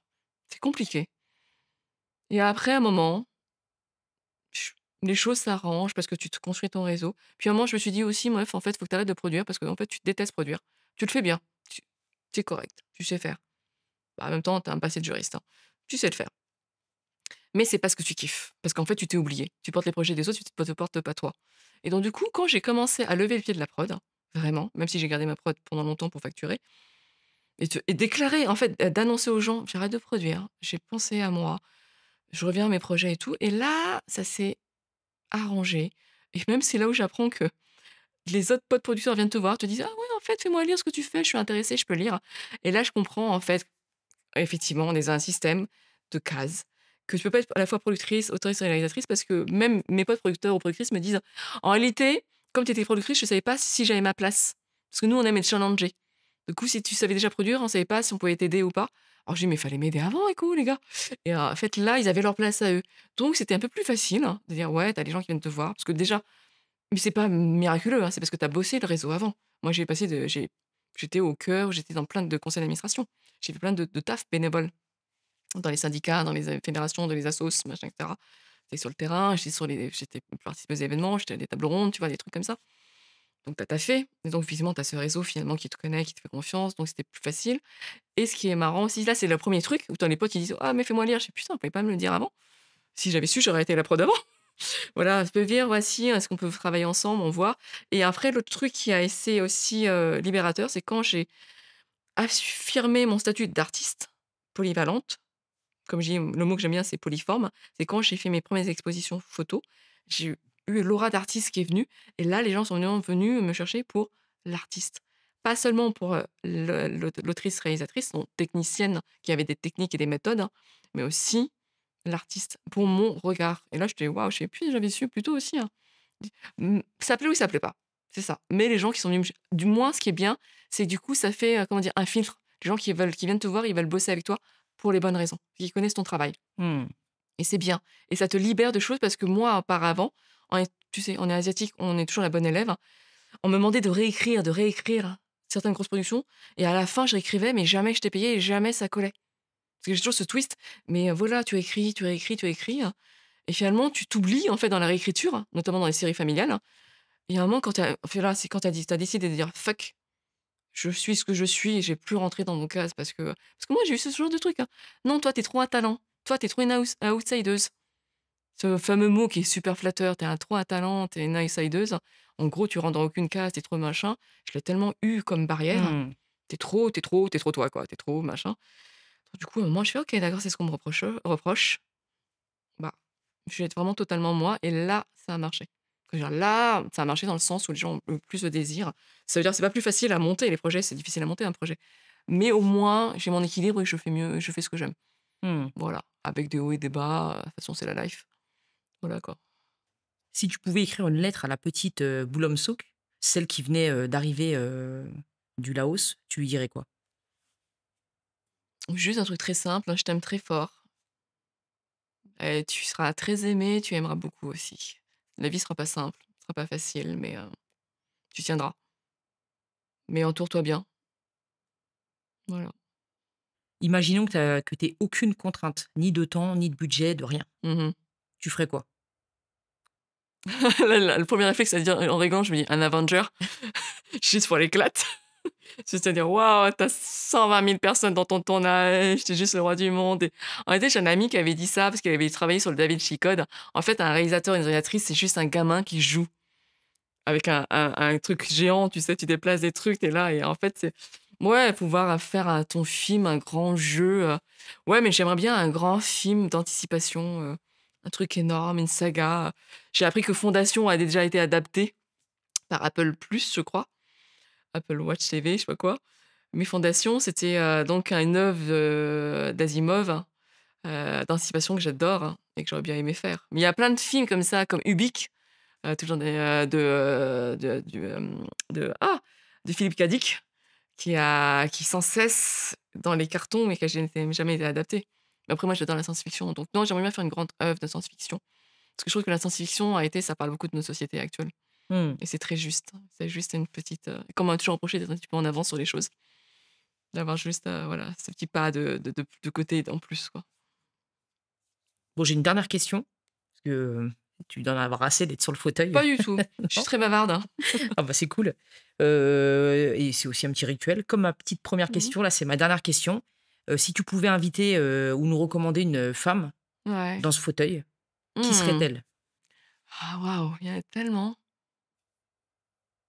Une ou plusieurs, hein, que tu trouves forte, vraie, intéressante, avec un parcours, un joli parcours? Bon après j'ai plein d'amis en tête, hein. Franchement plein. Plein, plein. Bon, je vais dire Françoise Vergès parce que Françoise et moi, on est très proches, on est amies malgré toutes les histoires que les gens racontent sur elle. Mais c'est quelqu'un qui est droite dans ses bottes, vraiment. Elle a 73 ans, elle est toujours dans les manifs, elle a une vie extraordinaire, elle est partie en prison au Chili, machin, parce qu'elle a toujours défendu les poids des femmes. Elle va toujours dans les associations qui n'ont pas d'argent pour parler et cetera et cetera. Elle est toujours là, elle a toujours chevillé au corps le collectif. Le collectif est hyper important pour elle. Parce qu'elle a toujours été dans le collectif et pas du tout individualiste, contrairement à ce qu'on peut imaginer. Donc Françoise, c'est comme une sorte de mentor sans une mentor, parce que c'est vraiment une amie. Voilà, j'ai Pascal Obolo, qui est une amie aussi avec qui je bosse, qui est très radicale, Pascal, mais c'est une culture, d'une intelligence. Voilà, elle travaille, elle est la créatrice, la fondatrice de Africada, qui est un magazine et aussi une boîte d'édition. Elle est aussi la fondatrice de l'Africa Book Fair aussi, qui se tient au Sénégal tous les 2 ans. Et Fait je crois plein de choses, hein. que c'est elle faisait du rap, c'était une des pionnières, ouais. C'est l'une des pionnières du rap, Ouais. effectivement. Le double dutch, voilà, c'est l'une des premières. Elle faisait du double dutch. D'ailleurs, elle prépare un projet autour de ça. C'est pour ça qu'elle est partie, elle a été prise à la Villa Albertine. Donc elle travaille sur ces questions-là. Il y a, là, je pense à Aya Sissoko, que j'aime beaucoup. Je ne vois pas assez Aya, mais que j'aime beaucoup parce qu'elle a un parcours extraordinaire de vie. Elle est écrivaine, elle est une ancienne championne de boxe. Mmh. Quelqu'un qui est très généreuse. Voilà, quoi. Je pense à elle très Bon, fort. on va essayer de les inviter. Voilà, ouais. Ouais, très, très fort. Et bon, j'ai mon amie, Mélissa, Takoué, que j'adore aussi, qui est beaucoup plus discrète, mais qui a beaucoup travaillé sur l'Afrique, sur le cinéma du continent africain. Notamment avec Jean-Marie Thénault, voilà, et qui enseigne à Sciences Po, et voilà, qui est anglaise. Non, comme elle dit pas anglaise, elle dit qu'elle est britannique parce qu'aussi elle est une colonie, parce elle est britannique, elle fait partie aussi du Commonwealth britannique, parce qu'elle a des origines écossaises, etc. Donc elle me dit: «Non, je suis pas britannique, je suis britannique, mais pas anglaise». C'est quand même différent, parce que nous aussi, on a été occupés. Et qui elle aussi, du coup, même qui est blanche, qui a un parcours de migration français. Mmh. Et du coup, c'est plus de 30 ans qu'elle vit dans le quartier de la Goutte d'Or, Pigalle et tout. Donc voilà, mais on pouvait voilà, être européenne, mais aussi migrante, Ouais, bah oui. complètement. Bon, bah merci. Est-ce que tu as un dernier mot à rajouter? Bah, merci à toi, je suis très heureuse d'être ici. Oui, je voulais rajouter que si jamais les gens veulent toujours soutenir mon film, parce que comme C'est j'ai fait possible. une campagne de crowdfunding, donc ils peuvent aller sur mon Instagram, c'est @boulomsouk, mon prénom. Il y a un lien en bio qui dirige vers ma page Kickstarter et il y a un bouton sur lequel ils peuvent cliquer, c'est soutenir le film et ça OK, envoie au PayPal de la production. OK. C'est toujours ouvert s'ils veulent, voilà. Bon, bah top. On le mentionnera sur la vidéo. OK, bah merci, hein. Merci beaucoup. Il faut que ça bouge dans la ville, il faut que ça bouge dans la ville. Elle veut savoir ce que je fais, elle veut